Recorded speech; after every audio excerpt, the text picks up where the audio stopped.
Gotcha. Oh. There you go.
No, this is and technically I can zoom in, but it's more personal when you're there. Get some good signals too.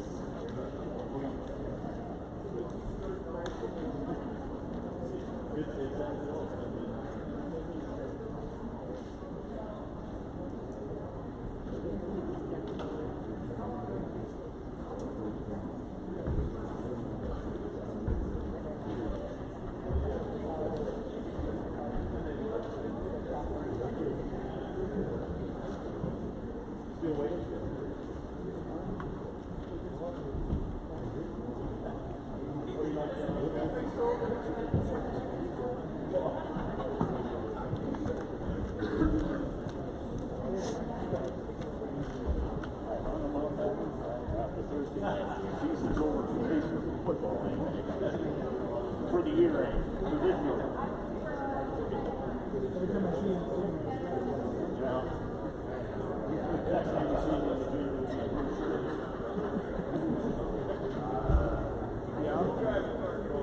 Because you got my name on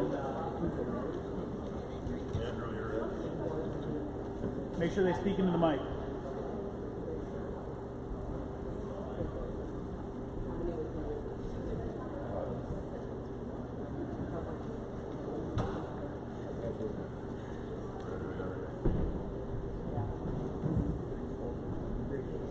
Okay, it's past 9. We can't hear you. Speak up. Okay. I'd like to call the meeting to order. We'll stand and do the pledge of allegiance.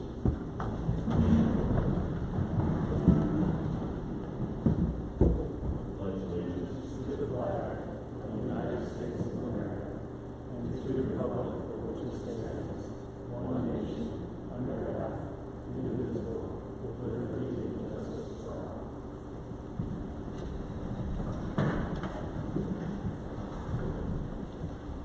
Move on to the adoption of the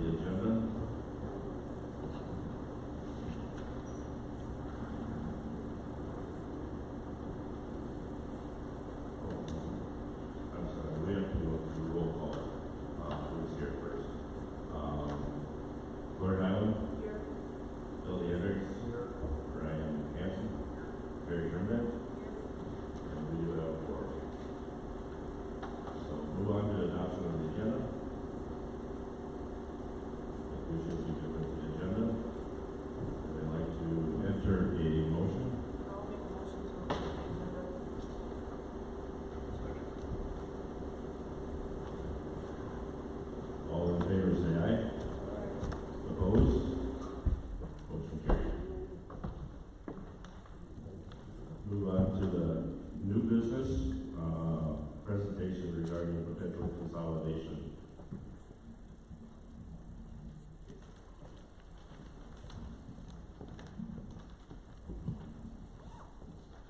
Okay, I'd like to thank everyone for attending, both in person. This is being streamed as well. So, welcome to those that are watching online. Just kind of a little recap of how we got here. After our last community meeting in June, there's been a committee that has met around 5 to 6 times to discuss and work on coming up with a consolidation plan that the community feels both school boards will be able to pass and send to the State Department of Ed. The committee from each district is made up of 7 individuals. From Oldham-Ramona, it is myself, Board Chair Lance Hageman, Board Member Lori Highland, Pre-K-12 Principal Andrew Johnson, Business Manager Cassie Johnson, Junior High School Math Teacher Kaylee Stratton, and Student Representative is Caden Hoyer. Caden is actually out in Rapid City right now for all-state course, so he's not able to attend. Raleigh committee members would be Superintendent Brian Rosnan, Business Manager Crystal Hansen, Board Chair Tyler Pickard, Board Member Brooke Albertson, Teachers Carly Chambers and Jill Brager, and their student representative is Hayden Offedall. If we could give those individuals a round of applause for their hard work and time that they put in.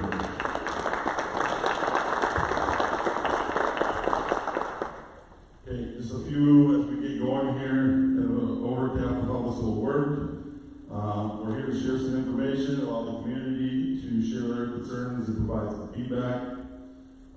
With that being said, though, we want to make sure that it's done in a civil and respectful manner for everybody.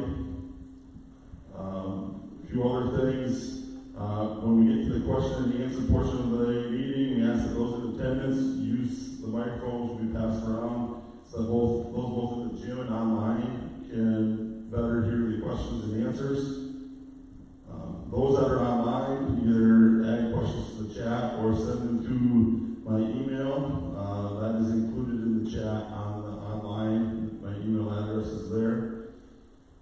After the question and answer survey, or question and answer session, surveys will be passed out. We ask that you complete them before you leave, place them in the basket on the table on your way out. The survey link for those that are online, there will be a link that we sent out in the comment section for them to complete as well. We do ask that if you've attended or are going to attend multiple meetings, Rutland had their community meeting last night. If you attend more than one, we do ask that you only complete one of the surveys or complete it once to get a better representation of the results. Otherwise, we do need to just kind of give an idea. We are scheduled to recess and reconvene in Ramona at 11 o'clock, so we'll need to be done here by around about 10:20 to 10:30, so that those that need to get to Ramona will be able to do that. With that said, at this time, I'd like to turn it over to Tom Oster from Dakota Ed Consulting, who's been working with the committee throughout the process. Thanks, Mike. I appreciate that. I'm always paranoid here. I want to make sure you can hear, but I don't want to blow your eardrums out either. Good morning, and thank you for coming here. One of the last beautiful fall days, the way it appears. So I appreciate your attendance. I just want to follow up a little bit on what Mike said about how we got here. The committee has met 6 times, and I've also met with the superintendents and the business managers several times in addition to that to work on budget and finance numbers. I have 6 items here that I'd like to go through real briefly, and then we want to open it up for you folks to ask questions or express concerns. Keep in mind that no decisions have been made on anything at this point. The consolidation plan ultimately will have to be adopted by each school board. At that point, the plan goes to the Department of Education and Peer. They have to approve it. Then it comes back to the districts. There'll be another round of public meetings, and then ultimately a vote. So you folks will make the final decision, the voters will. All the board does at this point is put out a plan that you, in fact, will vote on. So I just want to make that clear, no decisions have been made, but the committees are in the process of working on that. I'm going to turn this off because I think it's giving me feedback.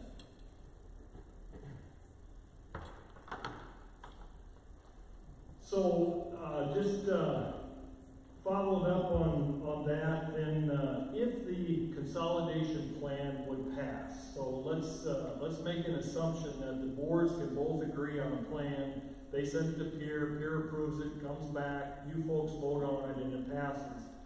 The idea is that if that happens, then the school districts would elect a new board. So Oldham-Ramona and Rutland would become the ORR school district, and a new board is elected. So you would have the Oldham-Ramona board in place, you would have the Rutland board in place for a period of time, and you'd have your new board, ORR, in place. They would serve simultaneously.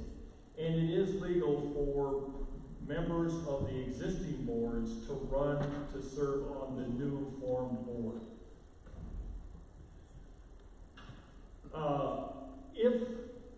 If this consolidation vote passes, then the next step would be to try to pass a bond to build a new school at a site to be determined, and all K-12 kids then from both districts would go to that new school. And so the question becomes, if the consolidation vote passes, but the bond vote fails and they're unable to build a new school, what happens? And we're going to talk about that a little bit throughout the evening, but typically what would happen there then is that the elementary would be educated in one of the sites, the existing sites, and the secondary would be in the other site. Certainly not ideal. Not ideal from a kid transportation situation, and also not ideal financially. So if a new school were to be built at a site to be determined, we have a couple of different sites where the landowners on these sites that we're going to show you, neither landowner has said that we will sell you this land.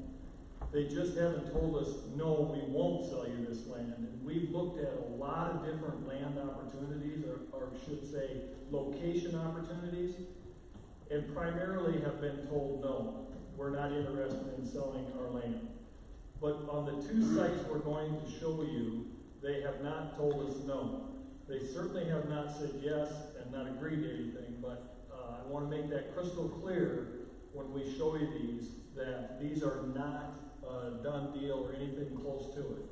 So you want to put those up? This, we can start with this, but these are the two school districts.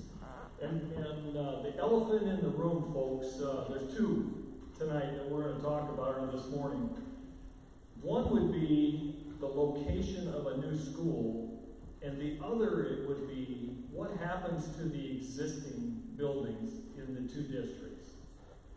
So you can see the massive expanse of these two districts. You've got, obviously we're here in Oldham right now. Ramona is right here. Nunda right here. And Rutland over in this area here. So you've got a large, or a lot of miles between the northwest corner of the Oldham-Ramona district and the southeast corner of the Rutland district. And understandably, everybody from the southeast corner of the Rutland district wants that new school to be built closer to them, and everybody over here would likely like to see the school built closer to them. And so the elephant in the room, if you will, is where can we build it and satisfy enough people where we can get enough votes to pass this.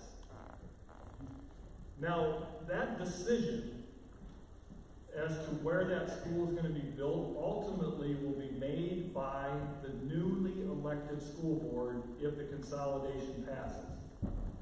That's by law, this board, these two boards can't make that decision because that school district doesn't exist yet. And so the new school board has to make that decision.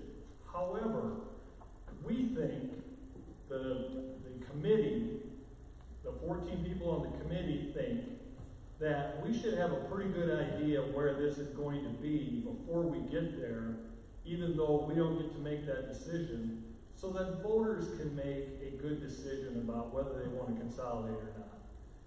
So let's pull up the other map. This is one potential location where we have not been told no, but we certainly haven't been told yes.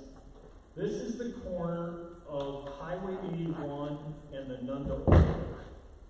Again, Highway 81 and the Nunda Oil. And as you all know, this is an oil road going east here. This is Highway 81, and this is a gravel road going west. Now, we've heard comments about, well, it's not safe to build on Highway 81. It's important to note that the Department of Transportation in 2023 intends to put turning lanes on this intersection and Highway 81 and the Ramona Oil intersection. That's already been decided by the Department of Transportation. So there will be turning lanes in there. We've talked to the department, and they said they have a protocol for what they do with schools that are on state highways or near state highways. Example might be Volga and Sioux Valley School District. They put traffic lights in, slow the speed limit down, whatever it might be, based on a school on there. So I asked them if they could tell me what they would do, and they said no, they have to do a traffic count, they have to know how many kids are coming, how many kids are crossing the highway. One thing we do know, folks, no matter where you build this school, half of the students, roughly half of the students, will cross Highway 81. And that's happening a lot right now with practices and what have you for the two schools. The other location, and again, I want to make this crystal clear, this landowner has not said that they would sell, they just haven't said they won't sell. This is the intersection of the Ramona Oil and Highway 81. Again, oil going to the west, gravel going to the east. Now, part of the plan would be to asphalt this gravel to get to the entrance into the school district. The same would be true on the other location. And these are, and I don't want people to look at this and go, oh, well, that's where the football field's going to be. I don't like that. Well, none of that's been decided. The architects just plopped that in there so you could get an idea of what it might look like. Again, there would be a setback off the highway. They understand, architects understand that you don't want the school next to the road, you don't want semi-noise. Likely would have to be trees planted, that type of thing. So what are the things that the committee is having to think about when they pick a location? First of all, you got to find land that's available to purchase. Like I said, several of the parcels that we looked at, the landowner said, no thank you, not interested. The land has to be suitable to build on. A lot of the locations that might work are in a slough or in a floodplain, and so those had to be ruled out. The land needs to be somewhere in a geographic center. Can you go back to the district maps? Somewhere in a geographic center of the two districts in order to get the voters to pass it in each district. Now, we had our meeting last night in Rutland, and I can tell you that there are a lot of folks over there that think the consideration needs to be between the two attendance centers, the current attendance centers, saying that if the attendance center in Ramona and the attendance center in Rutland, and we count the miles between there, and find something in between. There are others, I suspect, in this community and Ramona that would say, that's one way to look at it, but another way to look at it is, no, we need to find the center of the geographic area. And again, it's not going to be easy for the committee to come up with something that's going to set, well, first of all, let's be clear, it's not going to satisfy everyone. There'll be some people that are going to vote against this based on the location, unfortunately. And it might be as little as 2 or 3, 4 miles one way or another, and it's going to cause somebody to vote no. But I hope we can keep the bigger picture in mind about what this does for your districts financially, what it does for your long-term sustainability, and what it does, most importantly, for your kids. We need a location that we can still attract open enrolled students. You have a large percentage of your students in both Rutland and Oldham-Ramona that are open enrolled to your districts from Madison, from Brookings. Those are the 2 major ones, but you also get a few from Sioux Valley or potentially Arlington, but primarily from Madison and Brookings.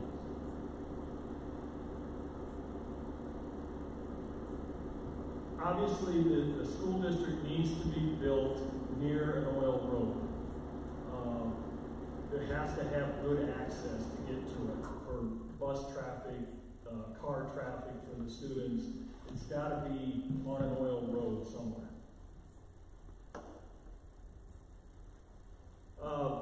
What will be the savings for the districts if we consolidate? Well, the preliminary estimates right now are, if you consolidate and you put the 2 districts into one and build a new school, that you'll save roughly $1 million a year. To put that in perspective, right now, the 2 districts' combined budgets for operations are $4 million. And the business managers have put together a spreadsheet to figure out what it would be if they were all in one location. And that number is right at $3 million. So a substantial savings by putting the 2 districts together. If the bond passes, well, let me back up. If the consolidation passes, and then the bond passes to build a new school, the opt-outs go away. Right now, between the 2 districts, the taxpayers are paying $660,000 a year above and beyond what the state allocates for your schools.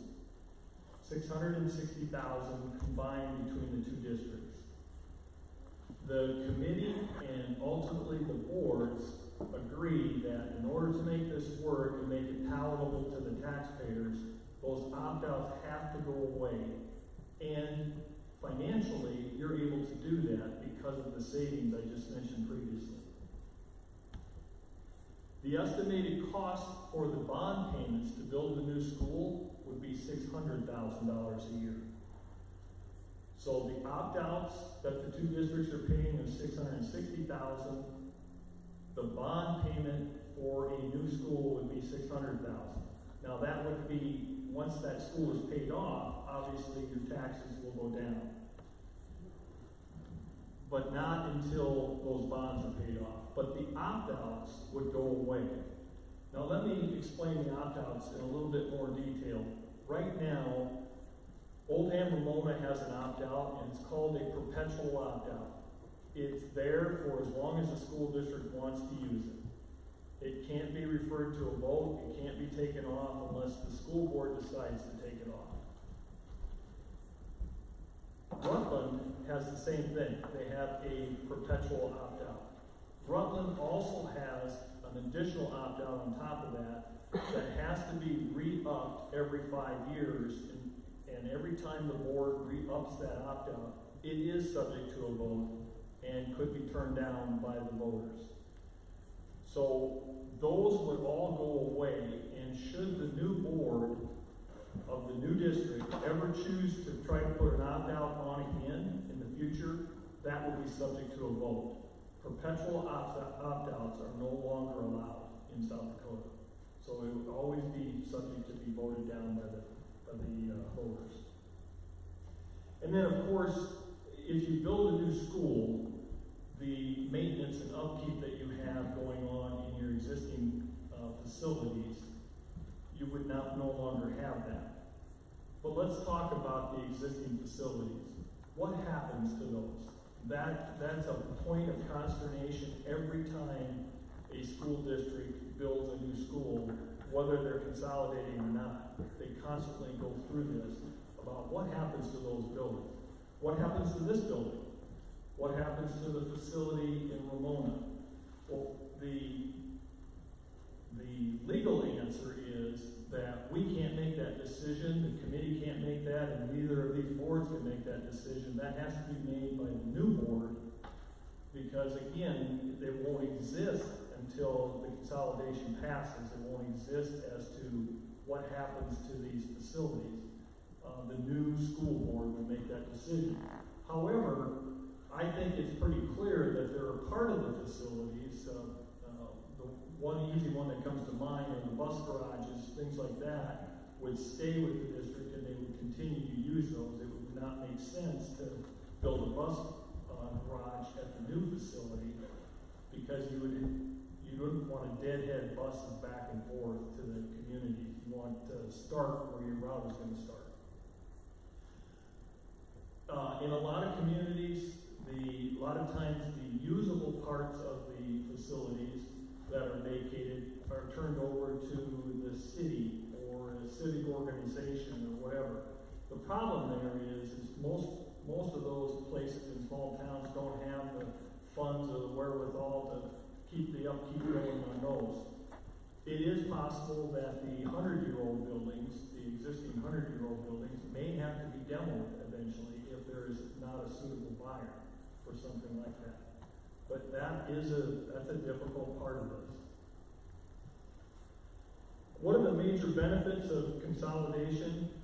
Long-term sustainability of the school district. That's really what you're looking at. We talked about this last night. Right now, one of your districts is the 15th smallest school district in South Dakota. There are 149 public school districts, and this district is the 15th smallest. So there are only 14 school districts smaller than this, and Rutland is the 21st smallest. But if you put them together, you're the 65th largest school district in the state. Now that tells you how many small schools we have in South Dakota when, if you combine your two districts, you'd have about 305, 310 students. You would be the 65th largest school district in South Dakota. So a lot of long-term sustainability there. You'd be able to offer more electives to your students because you would be consolidated, and then you are so much more, you have a better economy of scale. Instead of having a class of 10 in this location and a class of 10 in this location, you would have a class of 20. And because of that savings, you'd be able to offer more electives to your high school students. Someone asked last night, what might those be? We've talked about that a little bit, not in great detail, but more fine arts, more career and technical education courses, more what I call hands-on courses. Family and consumer science, ag, shop, things of that nature that you're not able to offer. Fine arts like art classes and things like that for students. Your students would get home from school much earlier if you consolidated than they do now. High school students, I'm talking about in junior high, that have practices. Because they can't start practice until later because of the transportation going from Oldham-Ramona to Rutland, or Rutland to Oldham-Ramona, wherever the practice happens to be that day. Those students don't start until later, so the practices run later, they get home later. Here you'd be able, if you're all in one site, practice would start the minute school got out, and the kids would get home early. Obviously, we mentioned the financial savings for both districts. Your facilities obviously would be an up-to-date facility that would meet requirements, handicap accessibility, you'd have better air quality, the facility would be air conditioned, and so obviously you'd have a 21st century facility.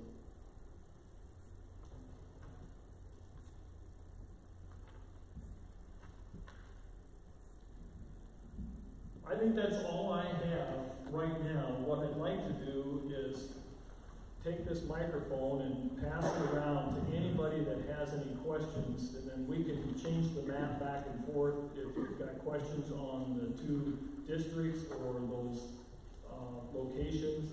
I can tell you folks, last night, I just want to bring this up again, we might as well get it all out there, that there's, again, a lot of consternation about either of those two sites. The folks from your neighboring district would prefer that the site be further east, and likely further east on the Nunda Oil. Now, I'm an outsider. I should give you a little background. I grew up in Ethan, South Dakota, very similar to a small school here, 10 miles south of Mitchell. Most of my career was in Frederick, another very small community, and Avon, another small school. And so I understand it, and I understand it's emotional. But I also know that I'm not emotional about this. I'm trying to do what's good for your districts financially. I happen to believe, and it's just my belief, that there is a huge advantage of being on Highway 81. The Rutland community last night, I think most of them disagree with me. But I think they disagree with me because they'd like it to be closer to Rutland, which I understand completely. But I think there's an advantage of that visibility because you're dependent on open enrolled students. And that location is closer to Arlington, it's closer to Madison than both of the current attendance centers, and it's only a couple miles further to Brookings. But the largest amount of students open enrolled by far come from Madison. And so I don't know, and nobody can tell you, we don't have a crystal ball. If it ends up being 2, 3, 4 miles further east on the Nunda Oil, I don't know what that will do to open enrollment. I have no idea. I'm just thinking about visibility and the potential for new open enrollments in the future. It isn't going to change, I don't think it will change one iota the students that are already coming there, the open enrolled students. They're coming to your schools because they want that small school environment for their students. They're not coming because there's a brand spanking new facility for certain. Both of the main schools are 100-year-old schools. That's not why they're coming. They want that small school environment. But there are some potential students out there that would come, that aren't currently coming, because you had a new facility. And so if you want to be sustainable long-term, that at least has to be part of the conversation. But again, if both school districts don't pass this with 50% plus one, it doesn't happen. So we've got to find a location that will appease at least the majority of the Rutland voters and a majority of the Oldham-Ramona voters. Okay, I'm going to run it. Question.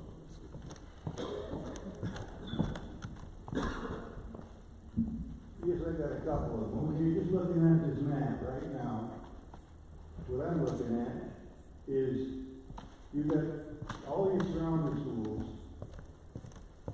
Would be more convenient for us. Anybody here from Oldham and further on north, they're not going to come in. Why would you drive clear over to down there when you got people, schools to the north, Arlington, Lake Breton, East Smith? So, I mean, it's insane to get down to that Howard area, and to me, this just does not make sense to build a school. My personal opinion is just, the meeting I was at, you said you're going to would be that you would have build a skill school for around 18 million. I mean, you can kiss that goodbye with inflation already. To me, it just makes a whole lot more sense. Dissolve the district, let us go where we want to go. And we can attach to those schools, which we can be a big asset to those schools and make them better schools. Anybody else want it? That's certainly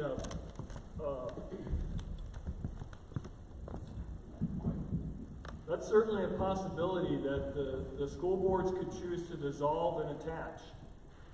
That's happened in several locations around the state. The most recent one is Grant Dual. Grant Dual dissolved their school district, and the north half of the district went to Millbank, and the south half went to Clear Lake. And they no longer exist at all. So there's really two ways to look at it. The students can already go wherever they want. That's called open enrollment. So it doesn't matter where they live or what district they're in, they can go wherever they choose. The district can be dissolved, and that would take a vote of each board to do that, and then a vote. With our taxes money, right now, our tax money will go to this school district, new school district, if we vote to do that, right? If you vote to consolidate, your taxes will go to the new consolidated school district.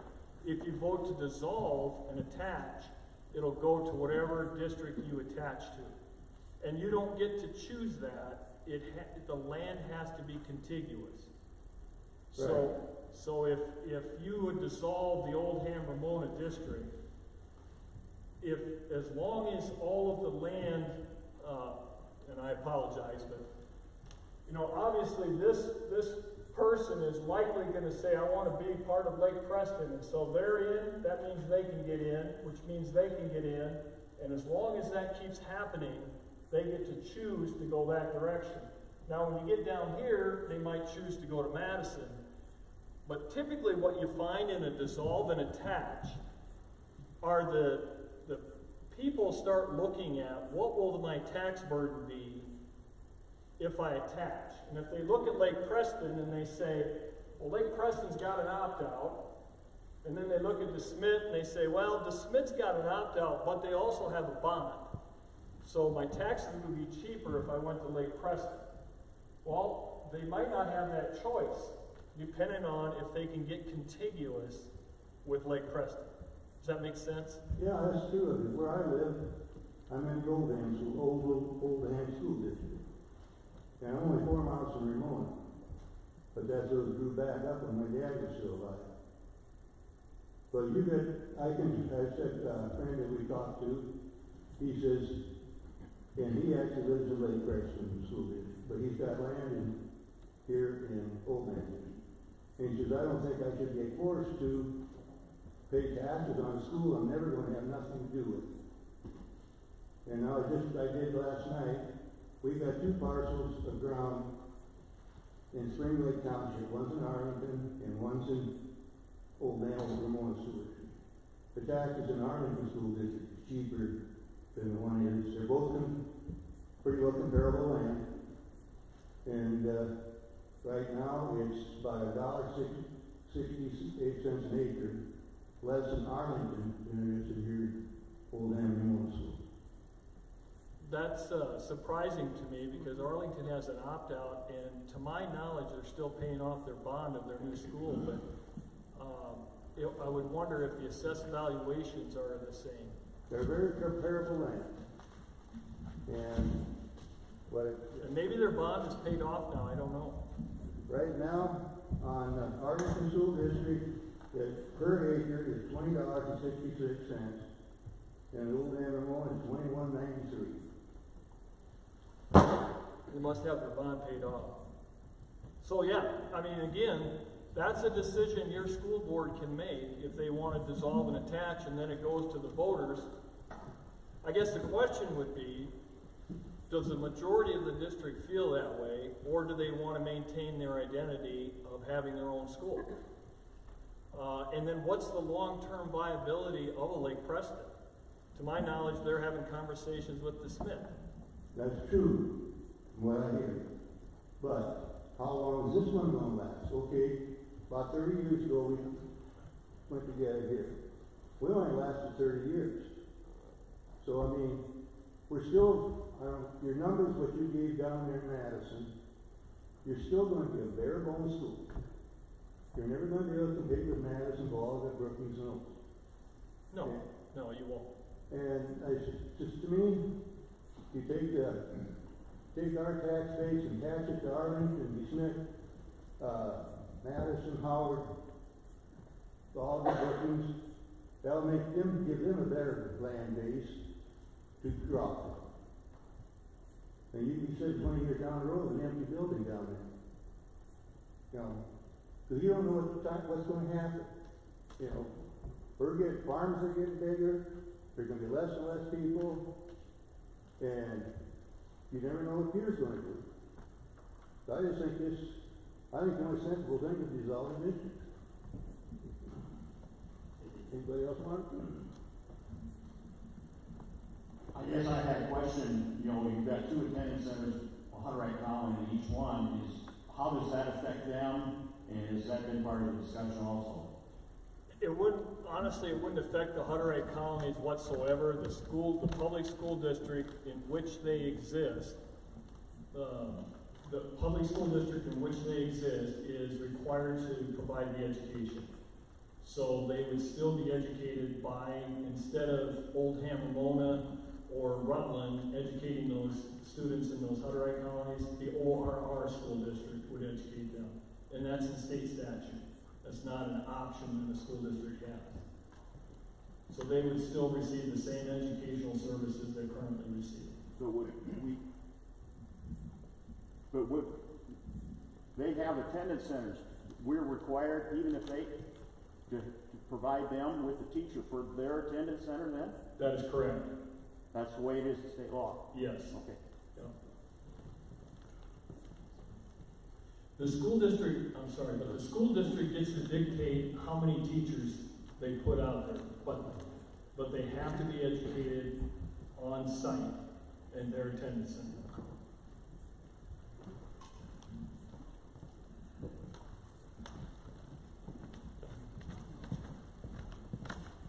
I don't need a mic. My name is Mike Seeker. I'm with Kingsbury Journal, so if some of my questions seem ignorant, it's because I don't live nearby. I live in DeSmet.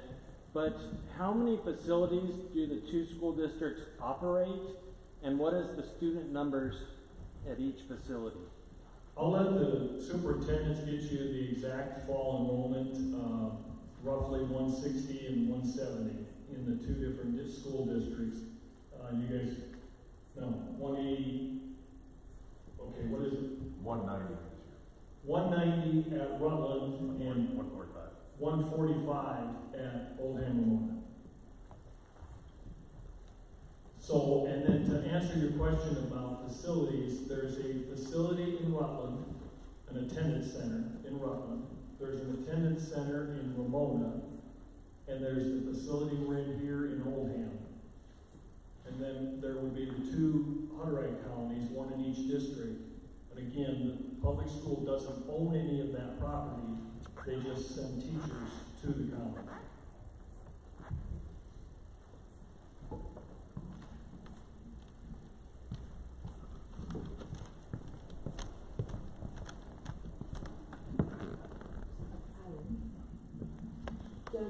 Do these numbers reflect the colony's numbers that you gave? Yes. Okay, thank you.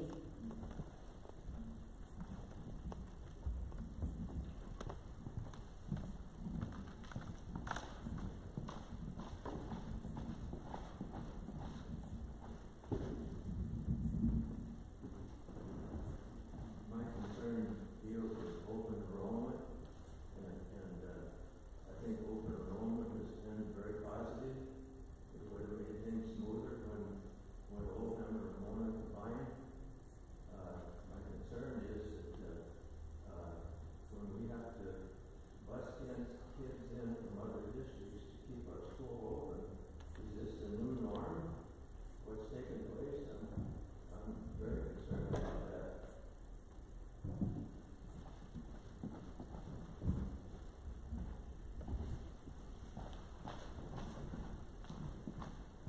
like to think they can hear me on the line, but that is kind of the new norm, sir. It's interesting, when Governor Jankel decided that South Dakota was going to have open enrollment in 1996 or 7, 8, somewhere in there, he came right out and said that I'm having a hard time making these small schools close. And so what I'm going to do is put open enrollment in, and that will close them. Because all these parents will want their kids to go to Madison, or go to Brookings, or go to Huron, or whatever. And what happened is, it actually backfired. A lot of the parents that grew up in these small communities moved to the larger towns because they wanted the amenities of those towns, but they wanted the education in the small schools. And so if you look at the schools around Huron is a huge net loser of students. They go to Iroquois, they go to Woolsey-Wessington. If you look at Brookings is a net loser of students. They go to Sioux Valley. It's amazing. Aberdeen is a net loser of students. Those students and their parents make that decision to open enrollment. The other thing, I remember when open enrollment happened, there was this human outcry about all these kids are going to open enroll for sports only. They're going to open enroll to where the best football team is, where the best basketball team is, and it was a huge concern. And of course, whenever a good athlete open enrolls, it's on Kellerland and KSFY, it makes a big splash. But the fact of the matter is, it's very rare. There are as many kindergartners that are open enrolled in South Dakota today as there are seniors.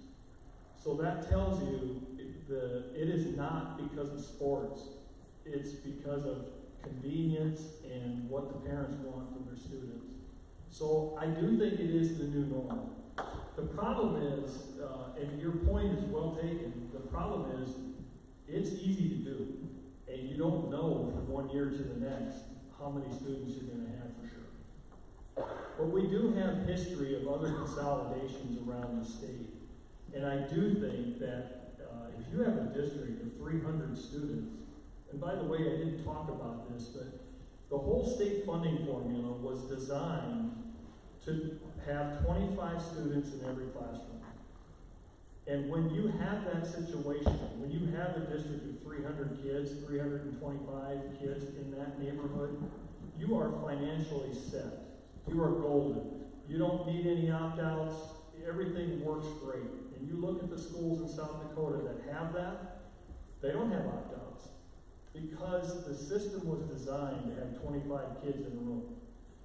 That's why the Sioux Falls and the Brookings and the Madisons, that works for them because they can put 25 in every room.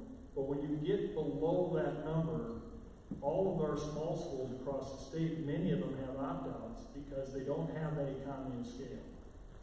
Combining your two schools, based on today's enrollment numbers, there's 335 kids between the two districts.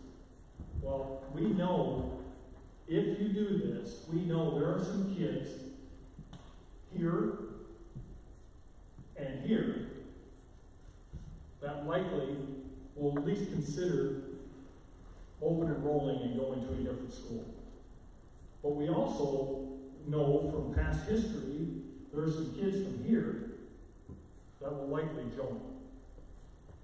That might join because of the new facility versus the old facility. I do know this too, in talking with superintendents that have been through consolidation in other districts, they said, yeah, we had a lot of parents complain that said if we consolidated, they were going to pull their kids and take them elsewhere. But they never did. Because the parents were mad, and they wanted to pull their kids, but when they talked to their kids were like, no, I don't want to leave. Those are all my friends, those are the kids I go to school with. Now, some of them did, but not near as many as said they were going to. Other questions? I just have an actual question on piggyback on it. The question was about consolidation and school district opens, if we have consolidation on open enrollment students, can we know those numbers on who open enrolls in and who open enrolls out? Because at one meeting, wasn't it pretty much a wash? I mean, if there wasn't open enrollment, how many students would we have in the district? And how many students do we have? Do you understand my question? How many students do we have open enroll out, and how many students do we have open enroll in for both districts? Just so we can have an idea of, is that keeping, is that a question that's doing that? I don't know the answer to that. I don't know if either superintendent has it at their fingertips.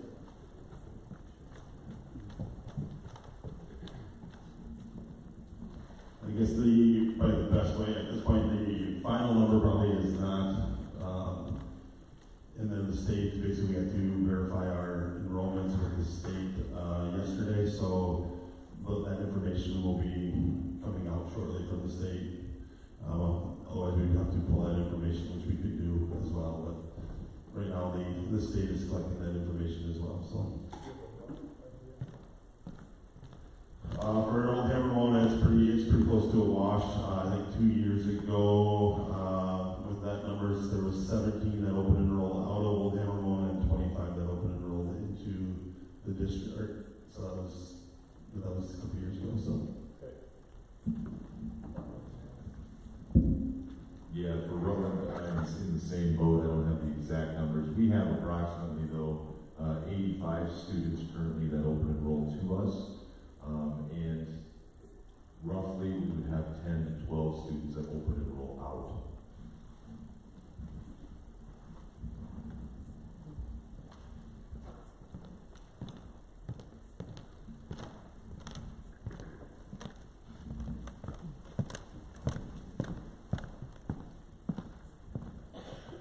Don't you think that if we would decide to dissolve, I realize we wouldn't go all one direction, and I wouldn't expect that at all. But if you attach a certain portion of the land to, say, Lake Preston, Arlington, maybe some to Smith, a big portion of Madison probably, don't you think our tax base that attached to them, that would also make their mill levies go down?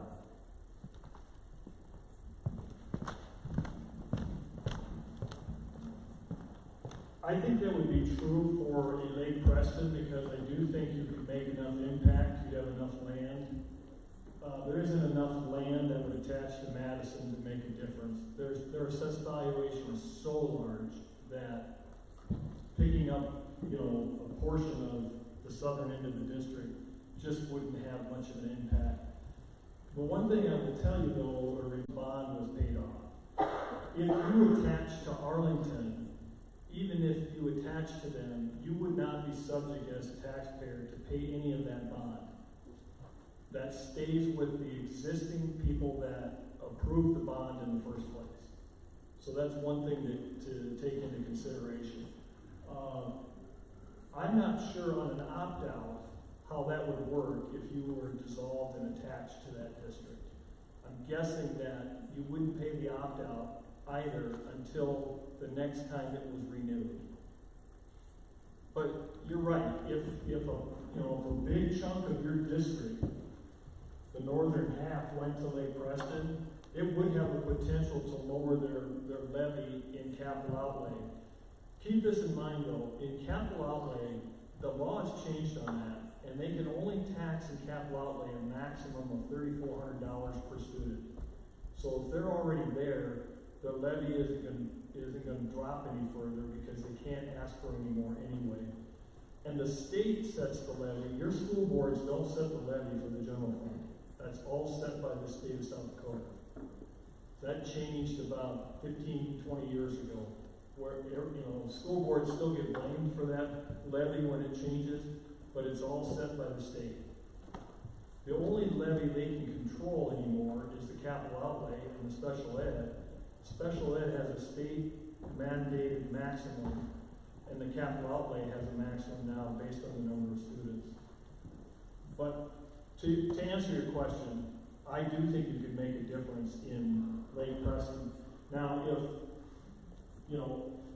if this chunk went to DeSmit, and this chunk went to Lake Preston, and this chunk went to Arlington, again, probably not enough land mass to make much of a difference. But if it all went to Lake Preston, or the majority of it, I do think it could.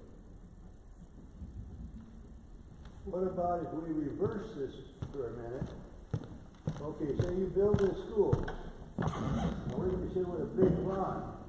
Say 20 years down the road, we gotta close. Are we gonna we gonna be responsible for that bond, or does the school that we attach to then, will they pick it up? From what I heard that basically we would still be responsible for the bond, and that'd be just added on to our taxes.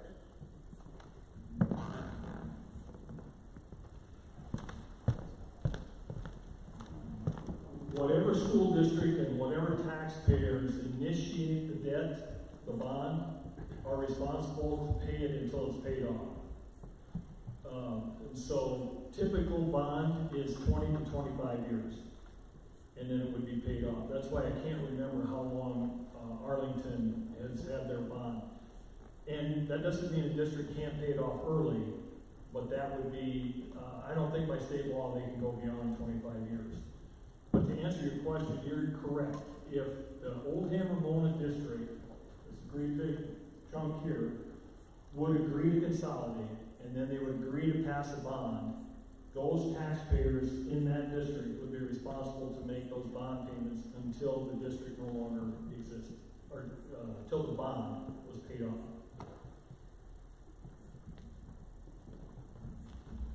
Okay, and my question, we want the new school, we are 5 miles from Rutland. This person brings 4 students who are considered outskirts of Rutland, are pushed to consider looking at locations closer to Nunda, is because we want people to think of their day-to-day lives. If we build it in the middle of those schools, we are asking everyone to add about 7 miles to their commute. They already do every day. The Rutland outskirts is approximately 53 kids. Can you tell us the Oldham-Ramona outskirt numbers? My answer to that would be, last night we discussed, that question kind of came up, and the idea was to look into creating a map of where student locations, where the students are at. That would give a better answer to that, but as far as an actual, to say what our number is, it kind of depends on what you consider outskirts. We make a big difference in that as well. So we did discuss the possibility of creating a student location map.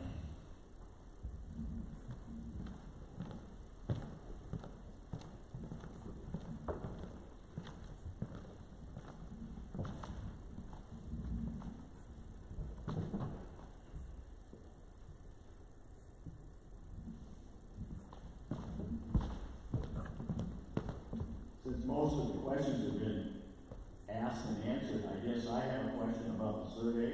We're going to have these surveys, and I've been part of other organizations. I can survey to death, but you never hear the results of the survey. Are we going to hear the results of the survey from both districts in all the meetings when this is all said and done, just so that we have the information? I'm just curious.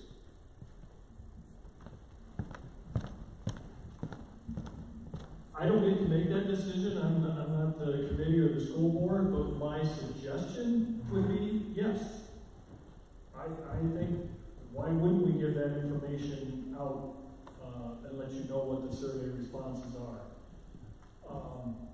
Having said that, I would also remind the board and the committee is that typically the way these things go are people that are against something are more apt to show up and are also more apt to fill out a survey. People that are for something or don't really care are not as apt to show up. And that doesn't, I'm not talking about consolidation, I'm talking about anything in general. That's just the way we are.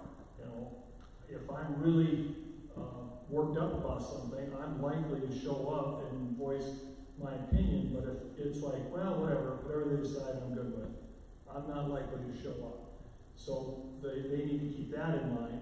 They also need to keep in mind the number of registered voters that they have in their district versus how many surveys they received. And the reason I say that is if there are 400 registered voters in the Oldham-Ramona district, and they end up with 75 surveys, and 50% of the survey responses are against it, well, that's nowhere near 50% of the registered voters in the district. That's just 50% of the people that filled out a survey. But I do think that the survey results should be put out for the public to see. And they already looked at some preliminary numbers from last night.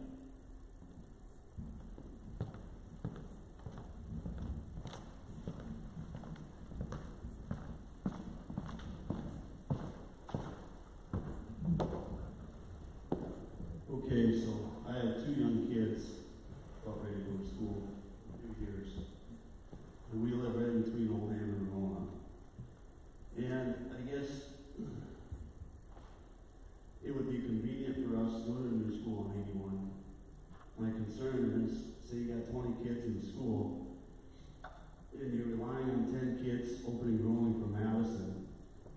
How many of those kids opening enrolling because maybe they got in trouble, or an issue, or they had issues in the school that they're at? And so I'm just kind of concerned as to, do I want to send my kids there if that's the only reason why they're opening enrolling?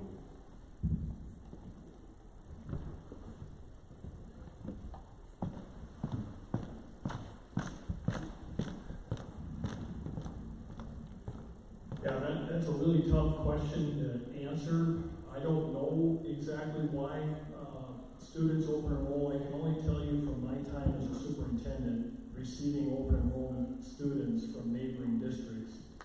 There are times where a student gets themselves in trouble in the district they came from. And I've even heard horror stories from the administration about, oh boy, you're getting so-and-so. And then they come to the new school and they thrive. They needed a fresh start. And I guess I've always been a believer in second chances that, I suspect there are some students from Oldham-Ramona and from Rutland that are open enrolled out of those districts where somebody said they were a troublemaker, they caused problems or whatever, and they went to another district and they probably did just fine. So I know that doesn't answer your question. I don't know what the answer is. Here's what I do know. If you try to operate the Oldham-Ramona district by yourself, and Rutland tries to operate theirs by themselves, your days are numbered in both of those 2 districts. You will likely end up doing what the gentleman here is suggesting you do, and that's dissolving and attaching to a different district. And then the question will be, what is your transportation now, or what are your taxes now? And what kind of education are your students getting? There is something to be said about being in a district where there's more than, enough kids in the class where there's kind of an equal number of boys and girls, and there's when you get 10 and below, it's just tough. It's tough on the students socially. They don't have as many academic opportunities. So honestly, sir, I can't answer that question. I don't know why those students open enroll. Some of them it's because the parents want a smaller environment. But I would be lying to you if I didn't say, yeah, there's probably a kid that maybe got in trouble someplace and needed a second chance.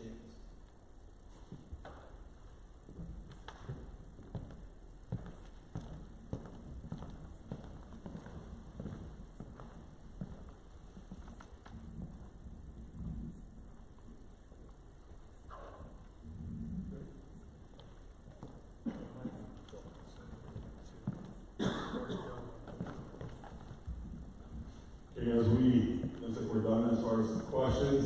We'll be handing out surveys here. Once again, if you have had, if you've already filled one out, if you attended last night, we ask that you please do not fill one out again. There will be a basket on the way out the door. Otherwise, I want to finish up mine as far as thanking everyone for coming, but before we leave, the board will need to make a motion to recess so that we can go to Ramona this time. Yes. Yep, it's individual. Okay. The board would like to thank everybody for coming today. All this information is great for the board and the committee to consider. Thank you. Would somebody like to change the motion on recess?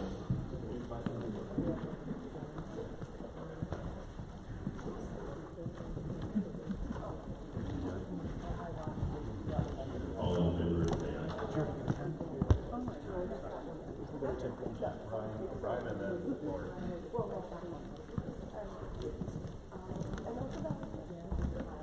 Anybody else need a pen?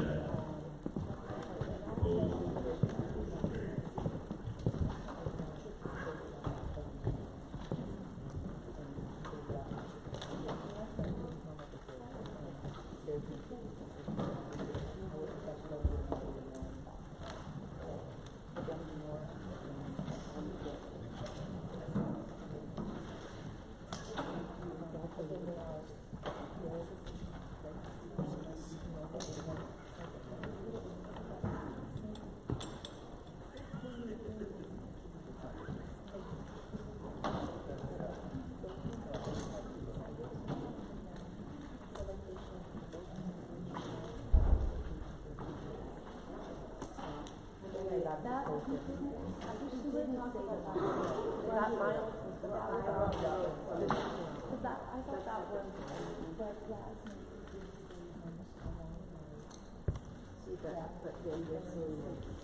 Wrong thing in there or what?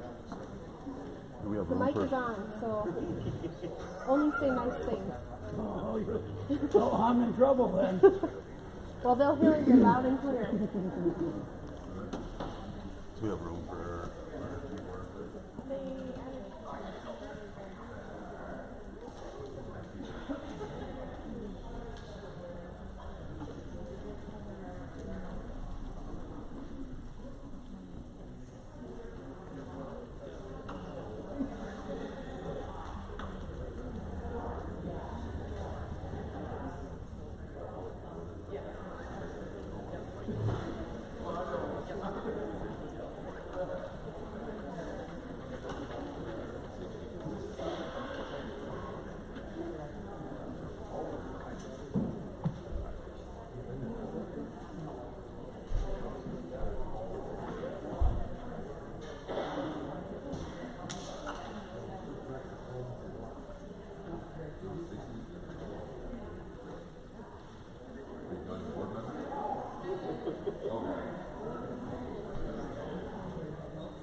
we're still guess I'll move that table over here. That's the administration. We don't want to be in the spotlight. I was gonna say, nobody's sitting down. You want everybody to kind of get them over here? Yeah.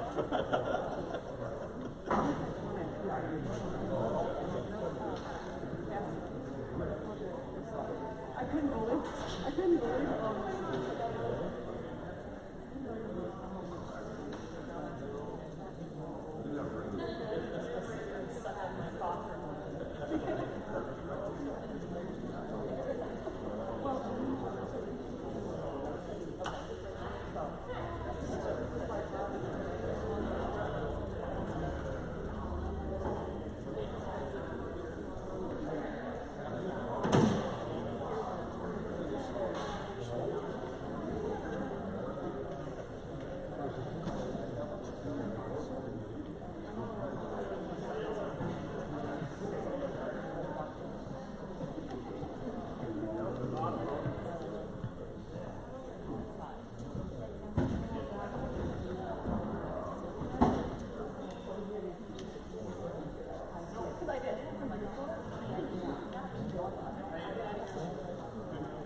Yes.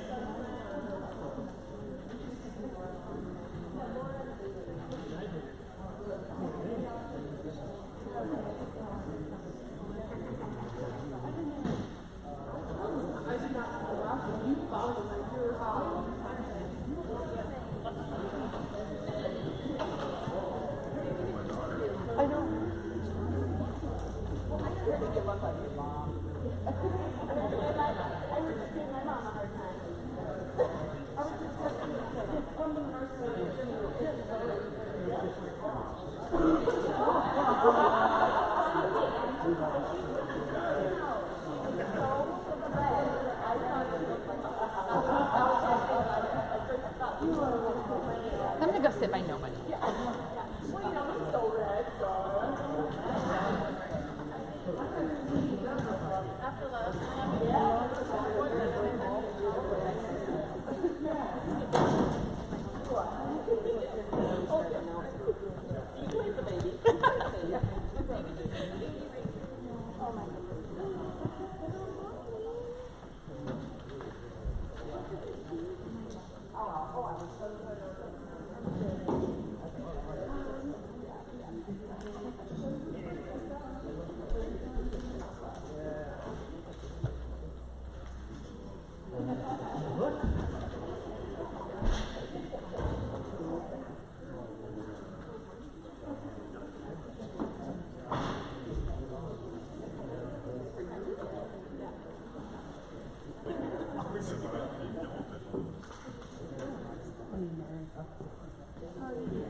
that have been at a couple of meetings already.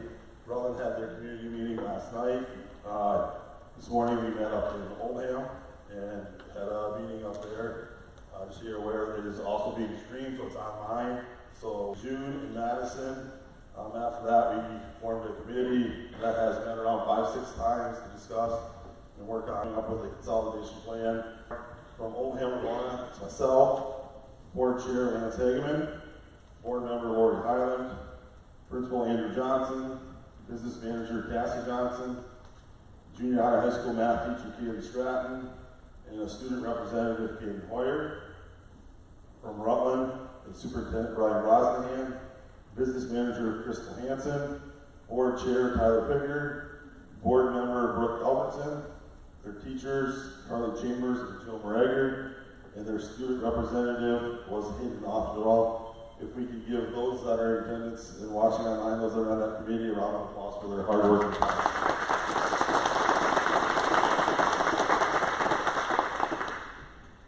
Okay, a couple things as we go through here, how this will work. We're here to share information, allow the community to share their concerns and provide some feedback about a possible consolidation. With that being said, we need to remember that it's important that this is done in a civil and respectful manner, please. As we go through this, there will be a question and answer portion of the meeting. We ask that those in attendance use the microphone. We'll have someone running around with a microphone so that both those in the gym and online can hear the questions and answers. Those that are online can either add questions to the chat or send an email to me, and that information will be in the chat comment box. After the question and answer session, we'll have some surveys will be passed out. We ask that you please complete the surveys before you leave. Place them in the basket on the table on your way out. Survey link will also be sent out online for those that are attending online. We do ask that if you've attended previous meetings and filled out surveys, that you do not fill out a second one just so we can get accurate results or as accurate results as possible. So if you filled out surveys once, please do not fill those out again. With that, at this time, I'd like to turn it over to Tom Oster from Dakota Ed Consulting, who has been working with the committee throughout the process. Here this morning on this beautiful fall day. I'm sure everyone's got a few things they'd like to get done today, so we're going to get right at this. This is the third of the 3 meetings that we scheduled. As Michael said, we met last night in Rutland, earlier this morning in Oldham, and now we're here today. I want to just remind you kind of where we've been in the process. As Michael said, there's 14 members on the committee, and put together to have the boards pass a motion to submit it to peer. That's just the first step in the process. And if both boards agree to send it to peer, then the Department of Education has to look at it, and there's all kinds of boxes we have to check, telling them, how many students we expect, where they're going to go to school, et cetera, et cetera. We even have to tell them what classes will be offered, all those details. And then the Department of Education looks at that. We also have to share with them where we think we can save money by doing this. Once they look at the plan, then they either approve or disapprove the plan. If they disapprove the plan, they will tell us what's missing and what needs to be added. Once they approve the plan, then it comes back again to the district, and at that point, then we are required by law to have another round of public meetings and go into more detail about what's in the plan, give you all the information that we can, and pass in the consolidation to happen. It has to pass in the Rutland School District by 50% plus 1, and it has to pass in the Oldham-Ramona District by 50% plus 1. So as you can imagine, in order to make this happen, the committee has to constantly be thinking about what they want for their school, but what will pass in the neighboring school. And that's kind of the elephant in the room that we're going to visit with about today.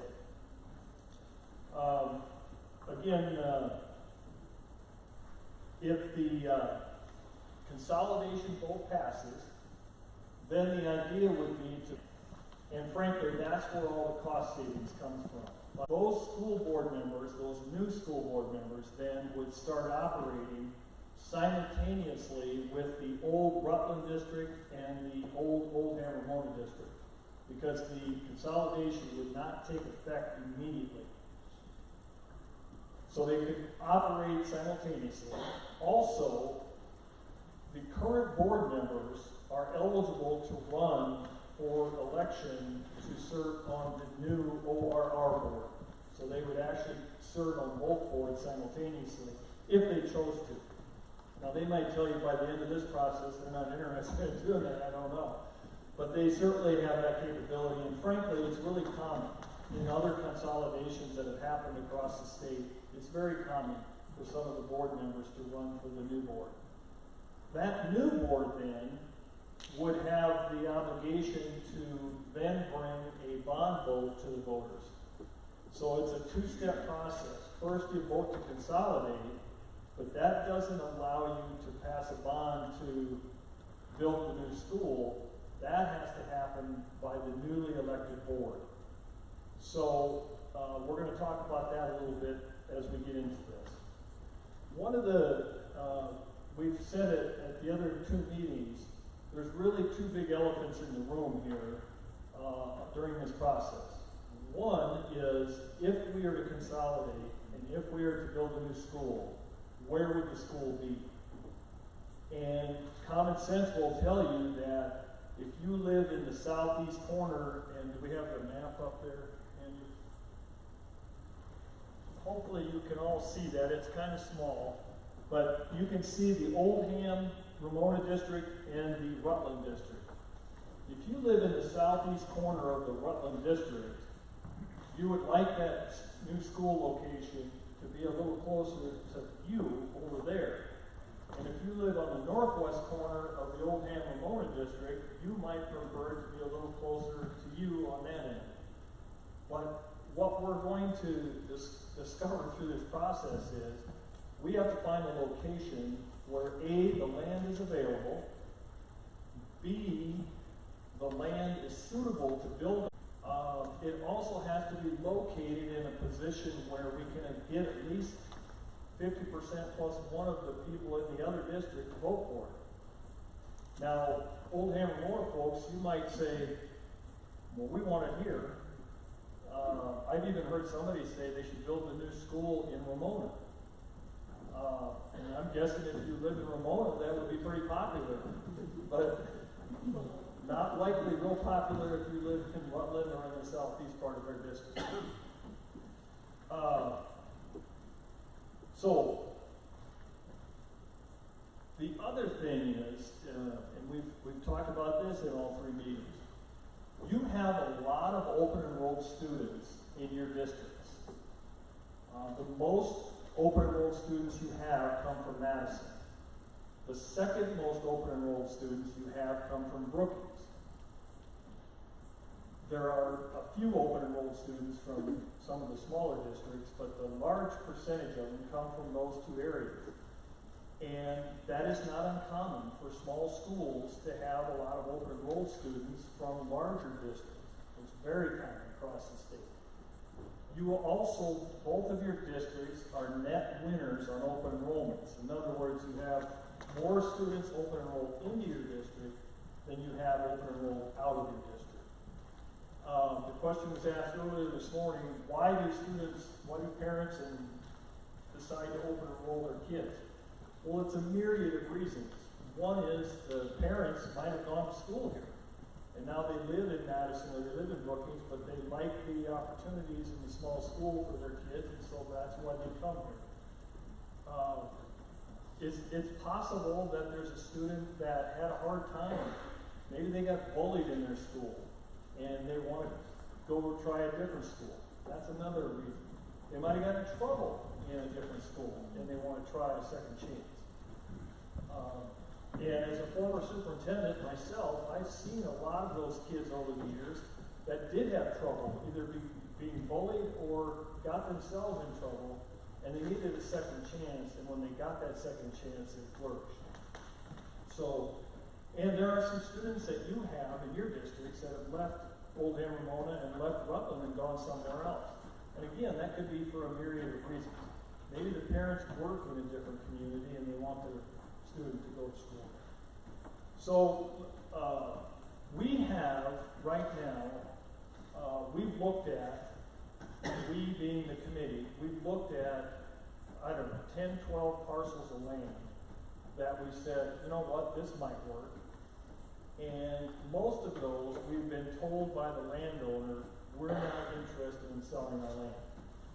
We have 2 locations that we're going to show you that are certainly, this isn't an either or, it's going to be one of these 2 locations. We're just showing you because these 2 landowners have not said no. They've not said yes, but they've not said no. And a lot of the other folks have said no. So, but these are just 2 that we've looked at. So, this particular parcel is on the northwest corner of the intersection of Highway 81 and the Nunda Oil. So just up the road here, the intersection of Highway 81 and the Nunda Oil. Okay? The Department of Transportation, and right away I know there's some folks that said, well, we can't put a school right on Highway 81, it's too dangerous. Well, we need to understand, no matter where you build this new school, half the students are going to cross Highway 81. If the school is on the west side of 81, half of them are going to cross it. If it's on the east side, half of them are going to cross it. What we got to do is make sure wherever it is and wherever the crossings are, that they're safe.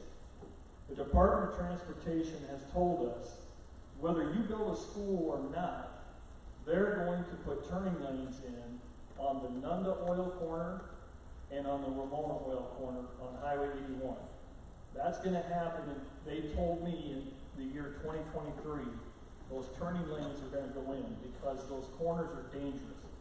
People are sitting there waiting to turn. They can't turn because there's oncoming traffic. Somebody comes up behind them and they're on their cell phone or whatever, and they don't see that they're stopped. The other thing they told me that if your districts consolidate and decide to build a school somewhere along there, they will do traffic studies, they will do, however many vehicles are going across, and they'll adjust the speed limit accordingly on that intersection. I would assume if we build a school down east on the Nunda Oil, closer to the east side, then I would assume they would do something there as well on that intersection. He told me they can't even tell me until they do a study, until they know how many cars and all of that, but they said they've got a lot of options. They can slow the speed limit, they can put flashing lights in, there's a lot of different things that they can do. And you would not build right directly along a highway if, no matter where it is. You would set the school back a ways, probably plant trees, etc. And this is not, please, don't somebody take a picture of that and say, well, you said that the football field was going to be here and the parking lot was going to be here. That's just a very rough rendering, just so you can get an idea how we fit on that site. So that's one potential site. The other one, this is the northeast corner of Highway 81 and the Ramona Oil. Northeast corner of Highway 81 and the Ramona Oil, so just, straight down the road. Again, that is going to have turning lanes on that intersection. And I want to make sure that I'm crystal clear. This landowner has not said that this land, that the school can buy this land. They just have not said no. So I will tell you that last night at our meeting in Rutland, there is a good chunk of the Rutland community parents that are not enamored with either of these because of the distance between Rutland and here versus the distance between Ramona and these sites. And they're looking looking at it from a perspective of attendance center, current attendance center versus current attendance center. And of course, I don't get a vote in this one way or another. I've been hired by the districts to facilitate the conversation and try to be a non-emotional voice. And so if we put the picture of the districts back up, I'm looking at it from a district perspective. Where is the center of the district, of the two districts? Where was that more likely to be? Is that along Highway 81, or is it further east on the Nunda Oil? Now, when we first started talking about this 2 years ago, I think a location that might be amenable to everybody, it wouldn't be perfect, but it might be more amenable to everybody, is if you could do it on the Rutland Oil on Highway 81. But that's in the Madison School District, so it's not an option. It's off the table. There might even be people that would say, well, how about a mile north of there? Or 2 miles north of there? Would that be more amenable to the folks in Rutland and Ramona and Oldham communities? And we looked at those. The land's not for sale.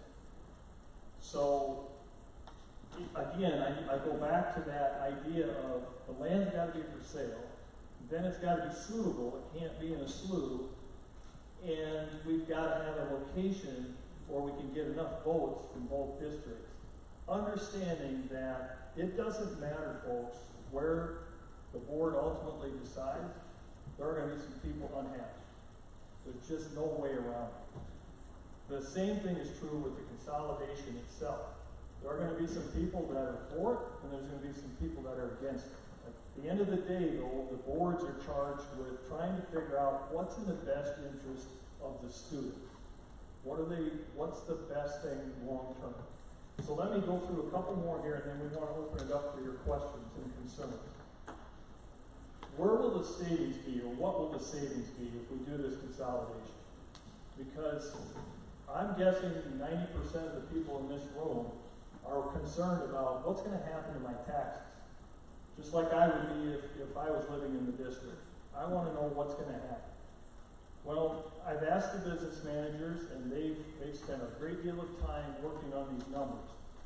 Currently, and I'm talking about the general fund operating expenses of the two districts. Currently, combined, the two districts are spending about $4 million a year. We've estimated, and I say estimated, folks, because until you actually start a new school, we don't know, are we going to want an extra counselor, are we going to want an extra art teacher, whatever.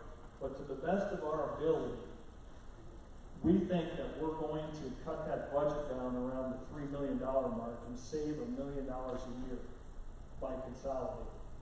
Now you might say, well, how can that possibly be possible? Well, because we know what the size of your kindergarten classes are, your first grade, second grade, third grade, and we know it's very feasible that, and by the way, the elementary teachers probably are not giddy about hearing this, but we don't need double of all of those. We don't need double of the high school English. But we do need more elective courses to be able to offer our students. So just because we're going to shrink the size in some areas, we're going to grow it in other areas. Where we can have more hands-on courses for our high school kids, career and technical education, family and consumer science, and I'm just throwing out possibilities. None of this has been decided. So about $1 million a year. The two districts combined, you are paying $660,000 a year in what's called an opt-out. That means that the two districts have gone to the taxpayers and said, we can't operate on the amount of money that the state is giving us to operate our school. And it's not surprising that you can't operate with the amount of money they're giving you, because the formula the state uses is based on having 25 kids in every classroom. But you have closer to 12, 13, 14. And so it won't work financially, and so they have to go to you as a taxpayer and say, in order to keep the school open and function, we need to ask you for some extra. That's $660,000. If you consolidate and pass a bond to build a new school, the opt-outs go away. So your taxes are going to go down by $660,000. But then we're going to ask you to pay $600,000 a year till we get the new school paid for. Once the new school is paid for, that obviously that principal and interest payment goes away. And that's typically 20 to 25 years. I don't think you can go beyond 25 years on a school bond, but it's typically between 20 and 25 years, whatever you need to make the payments. So one thing that the board, or the committee I should say, one thing the committee has agreed on, they want to make this happen by not asking you for more than they're currently asking you for. And saying to the patrons, we know we'd be more efficient if we were together. We know our students would get to go to school in a school that's 21st century, that has handicap accessibility, that has good air quality, that it's air conditioned, and meets the needs of our students, and can meet them for the next 50 to 75 years. But we don't want to burden the taxpayer any more than what they're currently paying. So that's why they looked at this and said, if we can do this, if we can make payments on our bond for less than $660,000, and we eliminate the opt-outs that we currently have in both districts, then we think we can do this. Now, we had a meeting in Madison, and a gentleman brought this up this morning. We had a meeting in Madison, how long ago? June. Well, since June, we've had a lot of inflation in this country on a lot of things. We've had supply issues, whatever. Frankly, by the time you guys would get ready to do something like this, hopefully those supply issues would resolve themselves to some extent. But we know that things have gone up, prices have gone up, interest rates have gone up. So before we would get to a vote, we're going to have to rerun all the numbers and everything. The committee, and I'm assuming the boards, want you to have every single bit of information that they can possibly get you before you would vote on this. I told the folks last night, and I'll say it again, I hope I'm not stepping out of bounds, but to me, if you vote for consolidation, I would ask that you make that decision understanding you're going to vote to pass a bond. Because if you vote to consolidate and the bond vote fails and you don't get to build a new school, you can't continue to operate without the opt-outs in two separate schools. In other words, you can't be consolidated and run a K-12 in Rutland and run a K-12 in Ramona. Which means then, ultimately, your elementary kids with K-6 would be going in one place, and 7 through 12 would be going in another place. And I just can't think that would be feasible to parents, especially parents of elementary kids. Let's just assume that the elementary was in Rutland, and I live over by Oldham. I don't want my kindergarten riding the bus from Oldham to Rutland any more than you would want a kid riding a kindergartner from southeast of Rutland all the way to Oldham, or to Ramona. So I don't know that would ever be feasible and amenable. So if you say to yourself, well, I want them to consolidate, but I don't want to build a new school, I don't want to have a bond, think about that really hard, because it might be a really untenable situation.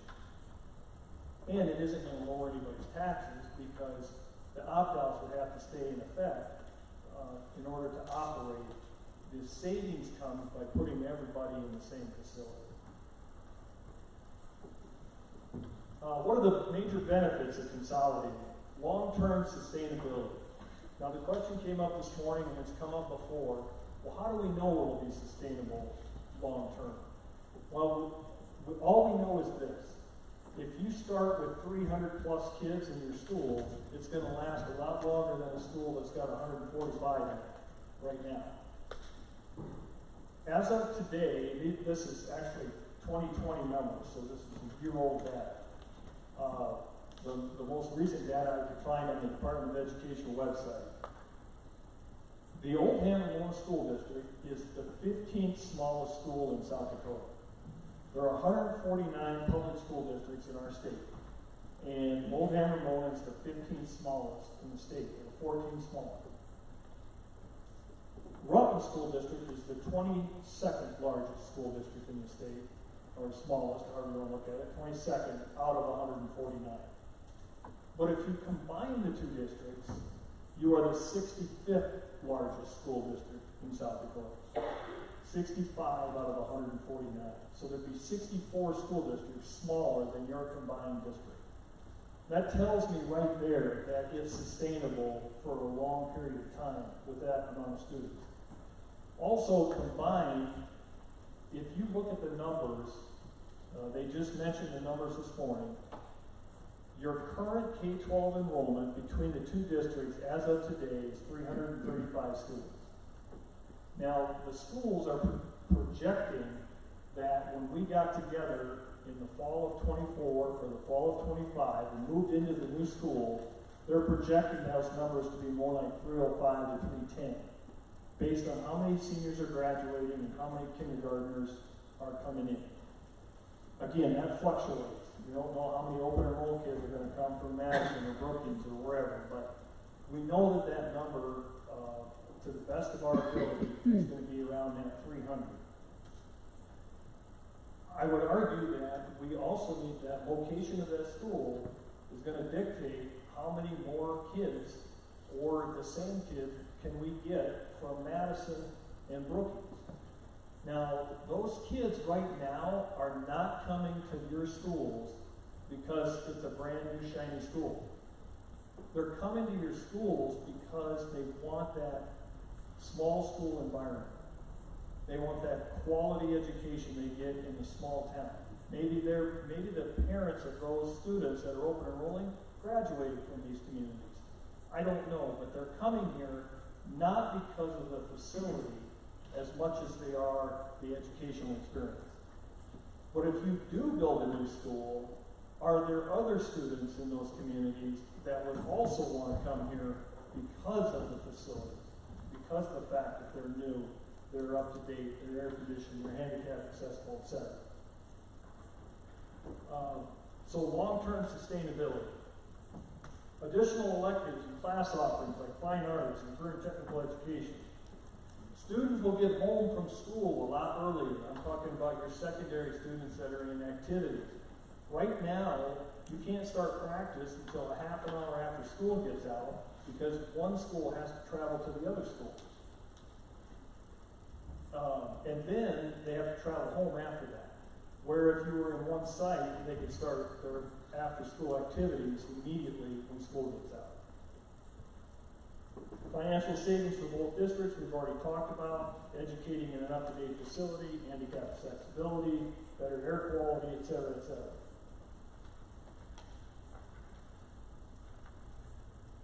The other elephant in the room, I told you there were two, and this is my last point. The other elephant in the room is what happens to the existing facilities.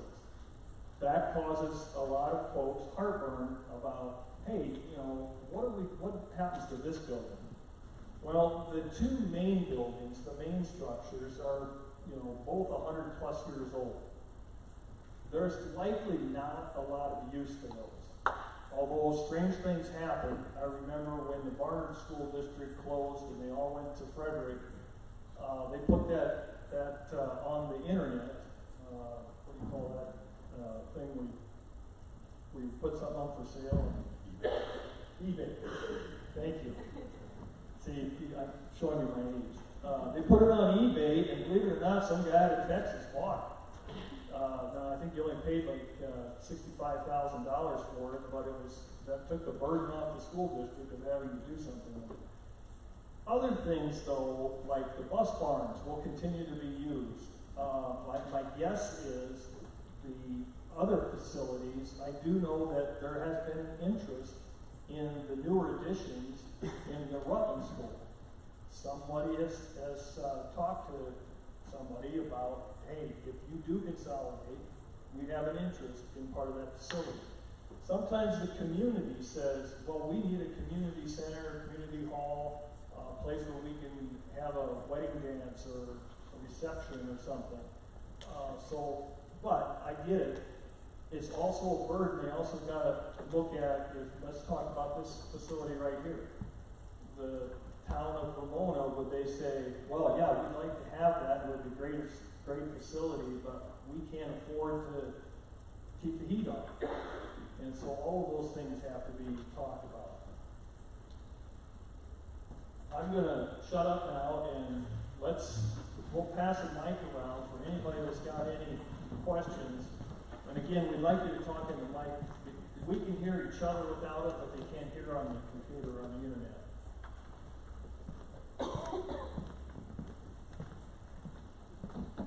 I got one for you.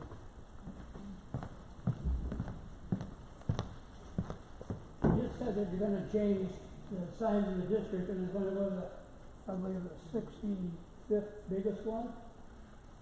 Is that not gonna change the school's classification for all the sports districts? So a lot of times, you have a smaller district and they consolidate, they go into a different class, and they have to play against. Sometimes that creates hardship because all of a sudden now they're the smallest one in a new class, and so. Great question. The answer is no, because you're already co-op. You're already co-op with each other, and all of those enrollment numbers are already taken into consideration with the state. Now, your point is a good one, though, because I'm working with the Marion School District, and they're having conversations with Canastota, Freeman, and Parker, and that they're not currently co-op with those folks, and that is an issue there. But here we have no impact whatsoever because you already have to count the students from both districts for your classification. But don't they set which class you play in by the number of students you have? Yes, but they're counting both sets of students currently. Only in certain sports. Every sport. I thought that's why Rutland wanted to come in with Oldham-Ramona, because they didn't have enough students to participate, so all of a sudden that changes for certain sports. The High School Activity Association does not base your classification on how many participants you have. It's based on how many students you have in the school.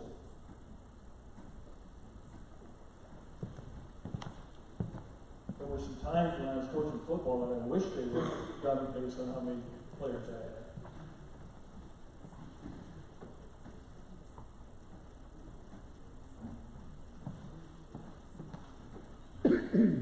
How much is their operating budget now for this school in Ramona right now? I want to guess 1.9 million. The general fund is 1.9. Yeah, the operating budget is 1.9. I put some figures together at home last night. This thing is kind of bothered me. I was on this school board for quite a few years with this guy's dad. I put the budget at 1.5 million, and as I said to graduation last spring, I thought to myself, these 5 graduates have cost us over $300,000 to get through this school. So then I put the figures together. I just threw some figures together. I put 4% interest on the cost of the new school, and I put 5% on the increase of the budget. And if we graduated at 10, the dollars I came up with, if we graduated 10 at the end, the first year of the new school, it would cost $625,000 for each student. So then I thought, I'll go to year 10 and I'll increase the budget 5% per year. We'll reduce the amount of money we owe on the school to $12.5 million. I started the cost of the school at $25 million because of inflation. and I put 4% interest on the money that we owe. So every year I took $1.2 million off the principal. And so that in year 10, we had 12.5 million left. It didn't change. If we had 10 students again that graduated, we were 621,000. And if we had 20, then we were back to 300,000 per student, like we are now. I don't know if this is a good way to measure it or not, but we're dealing with a lot of money when we get in year 10, and you would think we would be dealing with less because we're paying 1.2 of the principal off. But it doesn't work out that way. It stays right around your operating costs every year, stay right around the district, $6 million. On the figures I use, I'm hoping that on the next meeting, someone can figure this same deal out and let us know what it costs. How do we rank on cost per student in this state? Are we number one? No, you're not number one because we have public schools that are, well, there's a few that are smaller, but we also have schools that receive federal impact aid dollars because of having lands that are non-taxable. And then how do we rank? You'll rank really high. Your cost per student is really high. Yeah, and it will drop dramatically. I won't argue with your numbers, but I will tell you that right now interest rate is about 2%, 2.1 and not 4. You're not going to graduate classes of 5 or 10. Your average class size is 25 combined. And so your numbers, while I'm sure your numbers are accurate based on that number of students, but that number of students is not reflective of the combined districts. Okay, I realize that. Okay, there's some other things that I'm concerned about, and I know this district probably can't do anything about it. In our area, we have a lot of property that's owned by absentee landlords. So it looks like we need the attitude of the state is we'll take your money, but you can't be represented. I don't think that's fair. It locks out people that are sending kids here to school now. But they own property in this district, and the district is willing to take their money. And if they want us to do anything about it. Yeah, that, and of course, that's above all of our pay grade. That's a state law. I know. That would be something for the legislature. Two legislatures are leaning on the state, and yet that's what it is. It's the un-American. So, if you take these things into consideration, maybe I think people need to think about it. In our situation, where we live in the western part of the district, it would be much simpler to run this school as long as we can, and then dissolve it, and let people go wherever they wanted to. It would save tons of money and lots of headaches. There'd be tension, I'm sure, between people who feel this way and people who don't. But all we hear is we gotta do what's right for kids. I've been paying taxes to this district for over 50 years. I think I've got a few rights to it. And that's the way I feel about it. I thank you for your time today. I think we need to think about some other options that are in there. People need to think about the long term here. Thank you.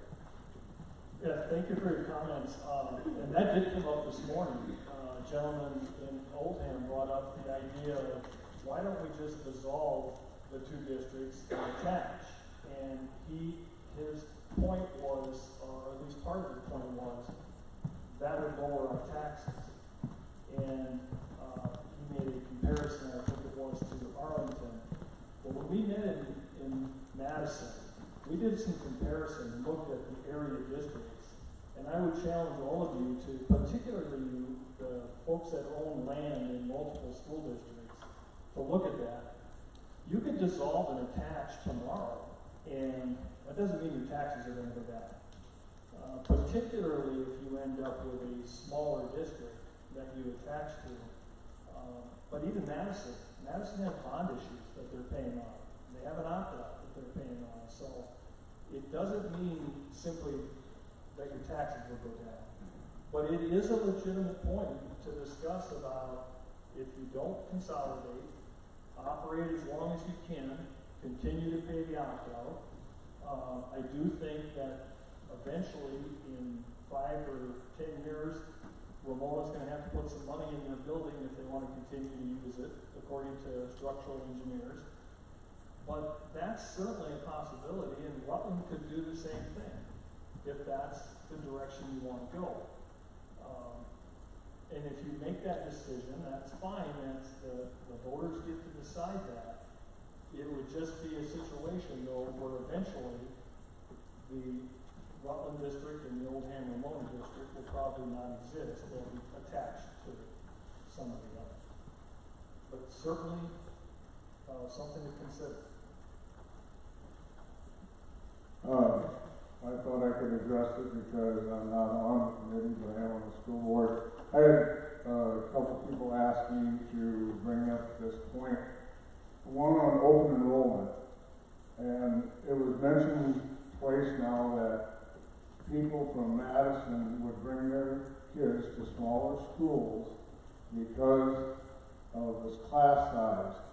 And then they said that if we consolidate, then all of a sudden our class size is double and we're in the same class size as the larger schools around us.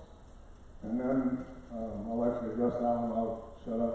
They also asked me about if it does consolidate, the number of board members that would represent the new school, and if they would get equal representation for the amount of kids in the school. Well, I'll address the first one first on the open enrolled students. The idea, first of all, let me tell you what the open enrolled law says. Every school district has the ability and the right to put rules in concerning open enrollment. You can't deny a child open enrollment because you don't like the child, but you can deny an open enrollment based on class size. So you can say in your policy, we will not accept any students that puts us above 25 in a particular grade. You can use whatever number you want, but I'm just saying 25. The idea for attracting open enrollment would be to pick up for those kids that we lose. Because if you consolidate, every school district that's ever consolidated has lost a few of the students on the fringes of the district because there's more travel involved. If we consolidate and we build somewhere in between here, there's going to be more travel for some Oldham-Ramona folks and for some Rutland folks, and you may lose some kiddos on the edges. But we don't want our numbers to drop dramatically, and so therefore, if we are a desirable location for Madison people or Brookings people, we can pick up hopefully those that we lose, but we can still limit our class sizes so that we're a desirable class size. There's also another part of that law, just to be crystal clear. If you accept Johnny as a kindergartner, and 3 years later his little sister Susie is a kindergartner, you have to accept the sibling, even if it puts you one student over on your student number requirement, because you can't split a family, and just good common sense. On the second part of the question was, on school board representation. There's 2 ways that the state allows you to set up school board representation. You can decide the number of school board members as well. So you can decide if you want 5 or if you want 7. We do not recommend 9, but we do have one school district in South Dakota that has 9. You get to decide that, and then the committee also gets to decide, or the school boards, current school boards, if you're going to be elected by districts or if you're going to be elected at large. And there are pros and cons to both. Here is the negative of electing by districts. Let's say that we were going to guarantee the old Rutland boundary 2 board members. We're going to guarantee the old Oldham-Ramona boundary 2 board members, and 1 is going to be elected at large. Well, you might say if you're in Rutland, that's not fair because there are more registered voters in Oldham-Ramona. That would not be my biggest concern. My biggest concern is this is how Vibrant Hurley decided to do it. Every time they have a motion at their board meetings and it comes with spending any money in Hurley, the Vibrant board members vote against it, and if it's spending money in Vibrant, the Hurley board members vote against it. The other way you can do it is say, we're going to have 7 board members and they're all run at large amongst the entire district. So those are the options. Did that answer? Those are your options. Other questions? I'm curious, I was on the board when we were organized with Oldham, and we were given incentive money by the state. So much per student, which amounted to $300,000-$400,000.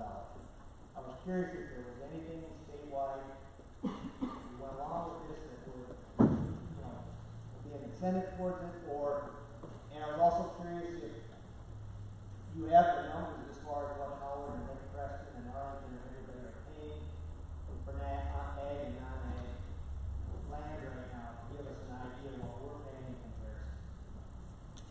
I don't have those in front of me right here, but we can get those for you real easily off the Statistical Digest. In fact, if the superintendent and business managers want to get that, they can put that out publicly, so what the levies are.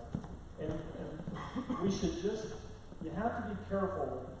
We can give you the total levy, so what you're paying in the general fund, special ed, capital outlay, opt-out, all of that. I think that's the way we need to compare it, because that's your total tax bill. And you might be far less if you have an opt-out, and so you're paying more there, but I bet you your capital outlay levy is far less, because you can only tax in capital outlay now in the last 4 or 5 years, the new law passed, based on the number of kids you have. It isn't based on the total assessed valuation. As far as state incentive money, they got rid of it. Probably about 10 years ago, they got rid of it. And when they got rid of it is when they put the law in and said, if you have 100 students or less, you have to shut down. Well, let me rephrase that. You don't have to shut down, but we're not giving you any more state aid. And we have a district in South Dakota, Colvin, does not receive state aid, and they didn't shut down. But they have such a massive assessed valuation, they're able to make it work. Question here.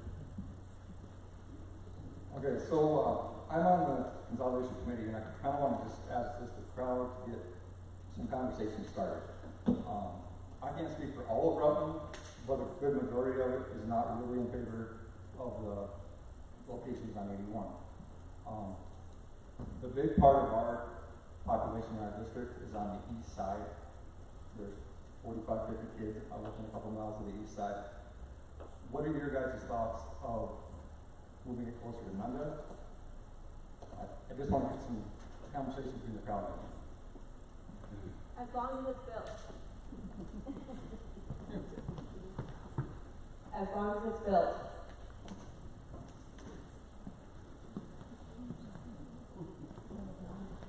If you didn't hear the question, so can you put the site up, the northwest site, the Nunda Oil corner? And we can't see further east on this, but I wanted you to see, this is the Nunda corner on Highway 81. And the question is, and we heard a lot of feedback at the Rutland meeting about these sites are just not acceptable. And the question was, if it's 2 or 3 miles on the Nunda Oil to the east, is that a possibility in your folks' mind We just heard the young lady say, she's fine with it as long as it gets built.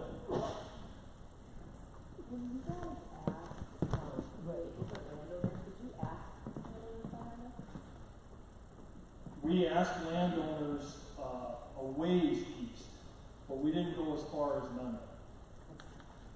And the reason we didn't, I'll just be 100% honest with you, the further away we get from Oldham, the harder it's going to be to get people from Oldham to both of this. I don't think this would be a deal killer that going east, at least a reasonable amount of ways, I think is fair for Ramona, but it becomes, now we've got a faction of people in Oldham that are like, we already had to come to Ramona, now we got to go even further.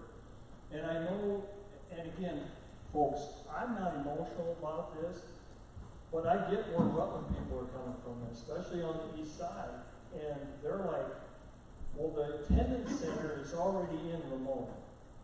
So those folks made that decision, they're already traveling that distance. We're just asking not to have to travel any further from Rutland than what the folks are traveling from the existing attendance center in Ramona.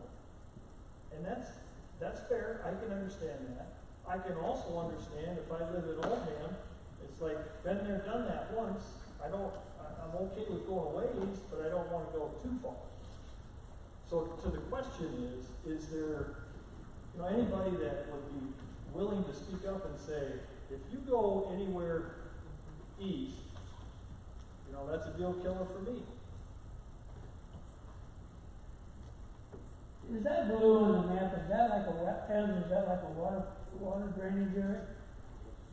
Is that what that is? Yes, that's floodplain. Especially on site number 2. I'm surprised you even consider the site number 2. I mean, look at that. I mean, especially... The architects, both land architects and building architects, have been out and visited both of those sites. And they're plenty far enough away from the floodplain, it's not an issue there. Their bigger concern on this site is right here on this road. Mm-hmm. Well, that flooded past. I just one of these architects have been around Madison and Clay County when we've had wet years and roads are blocked and stuff like that, because that blue area now, is that the 500-year floodplain that they got in there? Or the 100-year floodplain that they're putting in? I don't know. Because it's a 100-year floodplain. They're well aware of the flooding. They're well aware of the flooding and the fact that road was underwater. I don't trust them. Understood. So if there was land available right outside of Nanda, would it be a no alternative?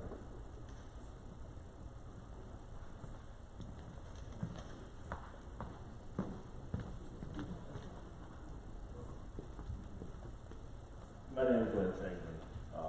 I live on the very western edge of the old Ramona School District.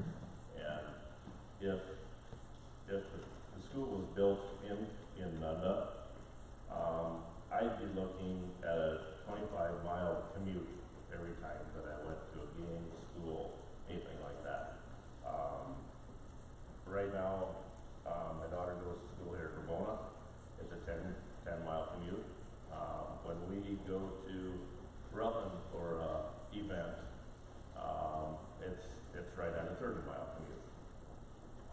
We live approximately 15 miles from Howard.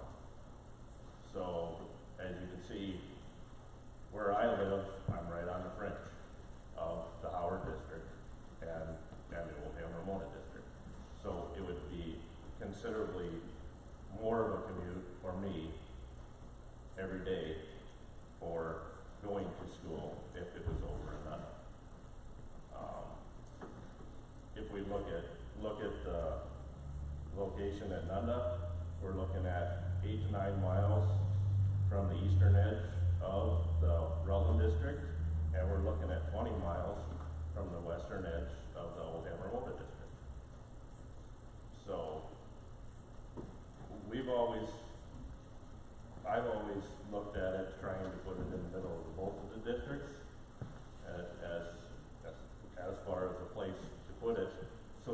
equal distance from each side of the district is traveled. Is 81 in the middle?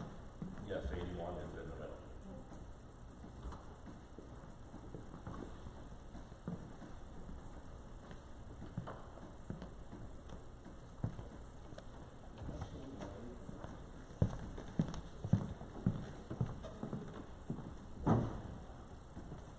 What is the plan for the students, where they will attend from the time the consolidation takes place until the new school passes and is built?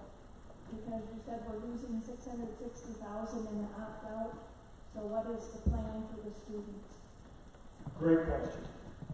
We've got it figured out to the best of our ability at this point that we don't want to have to send all the students one place or the other until the new school is built. In other words, let's not upset the apple cart twice. Let's just do it once. And so the opt-out would remain until the bond issue took effect, and that would allow us to operate, even though we would be consolidated as one district, we would operate a K-12 in Rutland and a K-12 in Oldham-Ramona for the 2 years while the new school was being built. And we would use that, because of the way taxes come in, the school budget year runs from July to June, but taxes are paid in May and November. They run on a calendar year, January to, so because of that, we figured out that we think we can make it between that and some surplus money we have on hand to get to, so that we don't have to do that. We don't have to say, well, for these 2 years, everybody's going to go to school in Ramona, or all the elementary is going to go to Ramona and the high school is going to go to Rutland. Great question.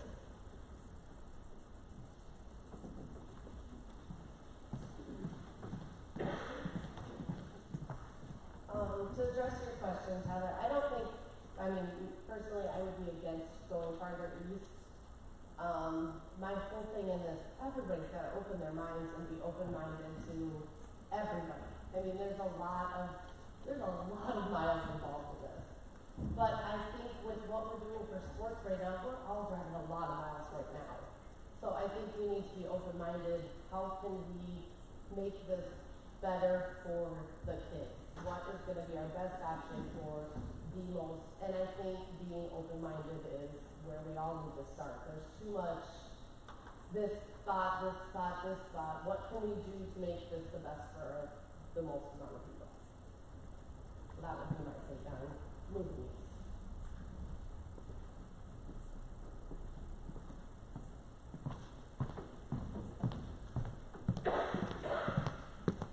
Let's just say everything goes good, everything gets passed, you're gonna build a new school, you decide on the site.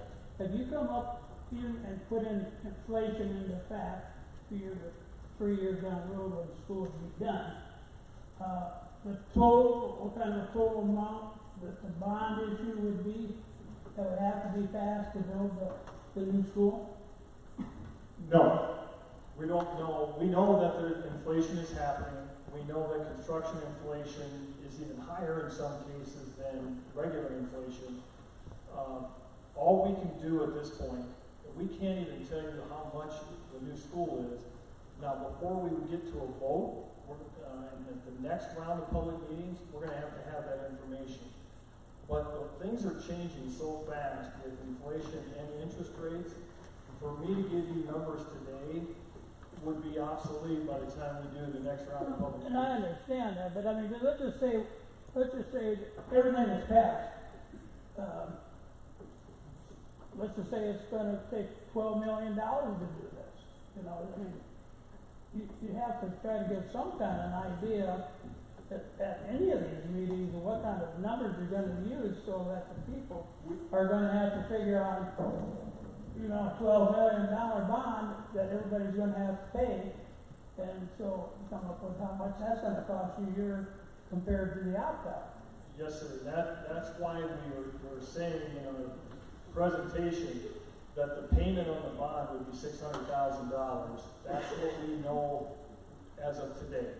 $600,000. What the amount of the bond is not really relative to the taxpayer, it's how much the payment is, because that's what they're gonna levy to the taxpayers every year.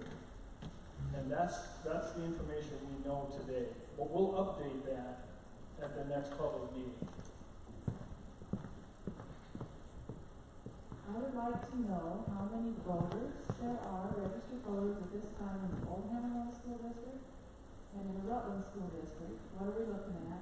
And I know it's public knowledge and I can go to the courthouse, but I was just wondering if anybody knew that, we can have that information right now. And I would also like to know what the total land mass is in OR and the total land mass is in Rutland, the two school districts. I don't think speak to the land mass.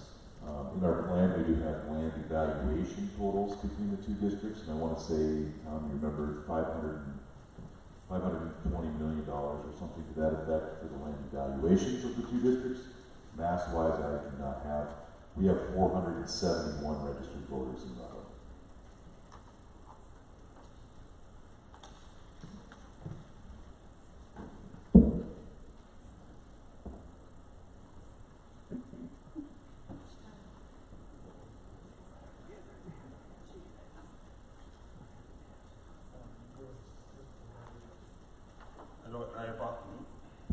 Apologies, don't have the exact number right now. I believe ours was right around for Oldham-Ramona was right around 475, I believe.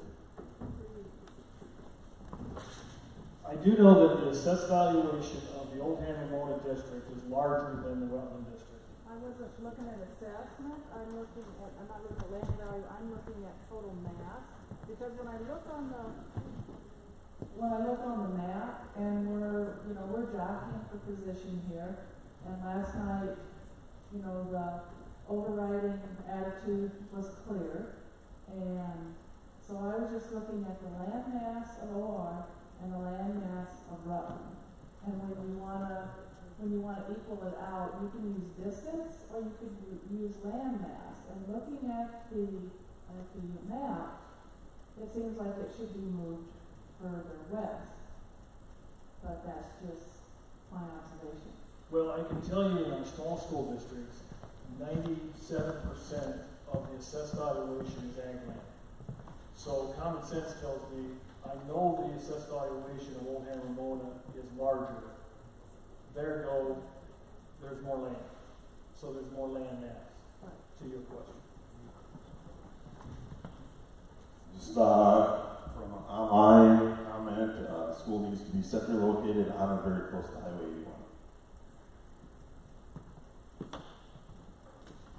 I think this is more of just a comment over the whole process, but I guess number one, I want us to look at what's good for the students and what's good at future students, because my kids are older. We're at the point where my kids aren't even going to be in this facility very long, but I want us, I guess my vote and my push would be to do what's best for the future, for my friends who have kids that are younger that will be able to enjoy this, for my nephews, for us to have an identity between the two districts. Selfishly, I would love for it to continue the way it is. I would love for us to be able to go Oldham-Ramona, Rutland, have it the way it is, we're Raiders. That's just not going to happen. We've said over and over, we've heard these meetings over and over, both schools are not going to be viable for different reasons probably, but both schools are not going to be viable in 5 to 10 years, probably closer to that 5 years. And so if we want to continue to have an identity, if we want to continue to have our kids, our communities have something that we can belong to, which even as grandmas and grandpas going to activities, as older people in communities going to activities, we need to look at what's best and try and come together to come. And I completely understand where everyone is coming from in a lot of ways. I understand the location. I understand the hardships. I understand all of that. Again, selfishly, I'd love for it to just continue the way it is. But in order for my children to graduate from something that they have an identity for, that's not just us going to another school, this is what needs to happen. And I think that's something that we need to look at for the future, for these communities, and try and come together, whether it's compromise on every side possible. I've been asked numerous times, working with 2 other districts down further south, and someone in the audience asked me this question. How long would you predict that we can operate if we don't consolidate? And my answer to that was, well, it depends on what you want your education to look like. We have a district in South Dakota I won't mention, but they're doing everything they can to not consolidate and to not dissolve. And so they have combined their K and first grade. Their second and third grade are combined. And fourth and fifth are combined.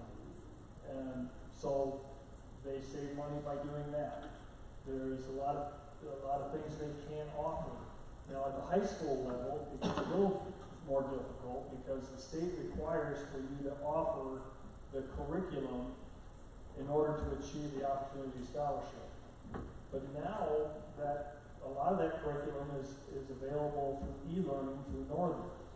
And so it's really impossible to say how long could you function separately because I don't know what you want your education to look like.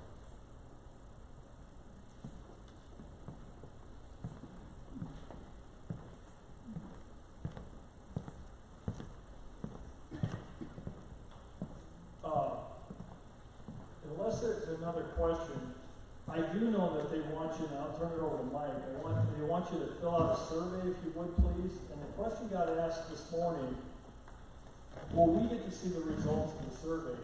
And I don't get to make that choice, by the way, but my recommendation would be yes, you should get to see that. But I would remind everybody that not everybody is here by a long shot. And so the survey results, whatever they might be, need to be taken into account that there are a lot of people that are registered voters in this district and Rutland district that were not in attendance. Okay, as they go around, make sure you get a survey, please. Remember, if you've already filled one out, please do not fill out another one. If you need a pen, Mr. Johnson will be walking around with a pen. There will be a basket by the door that you can place your survey in. As you're doing that, though, we do have some final business. The board will need to go through the process of adjourning our meeting for the day.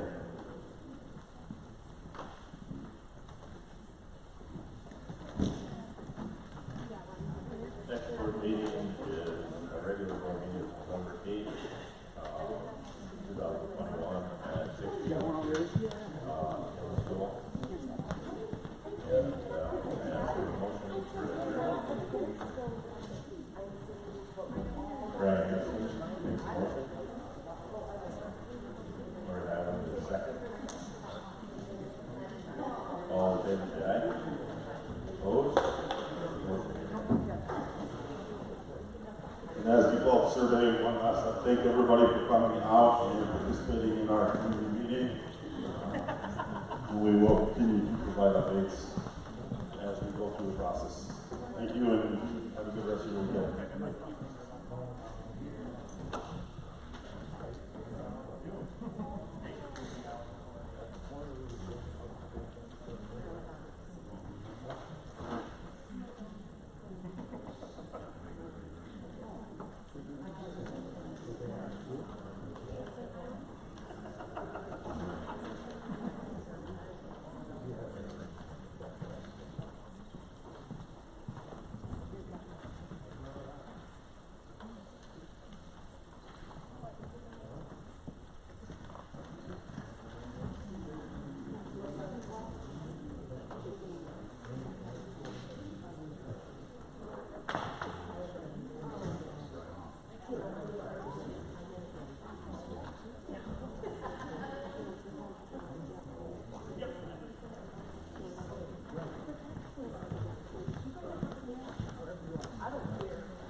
Not yet.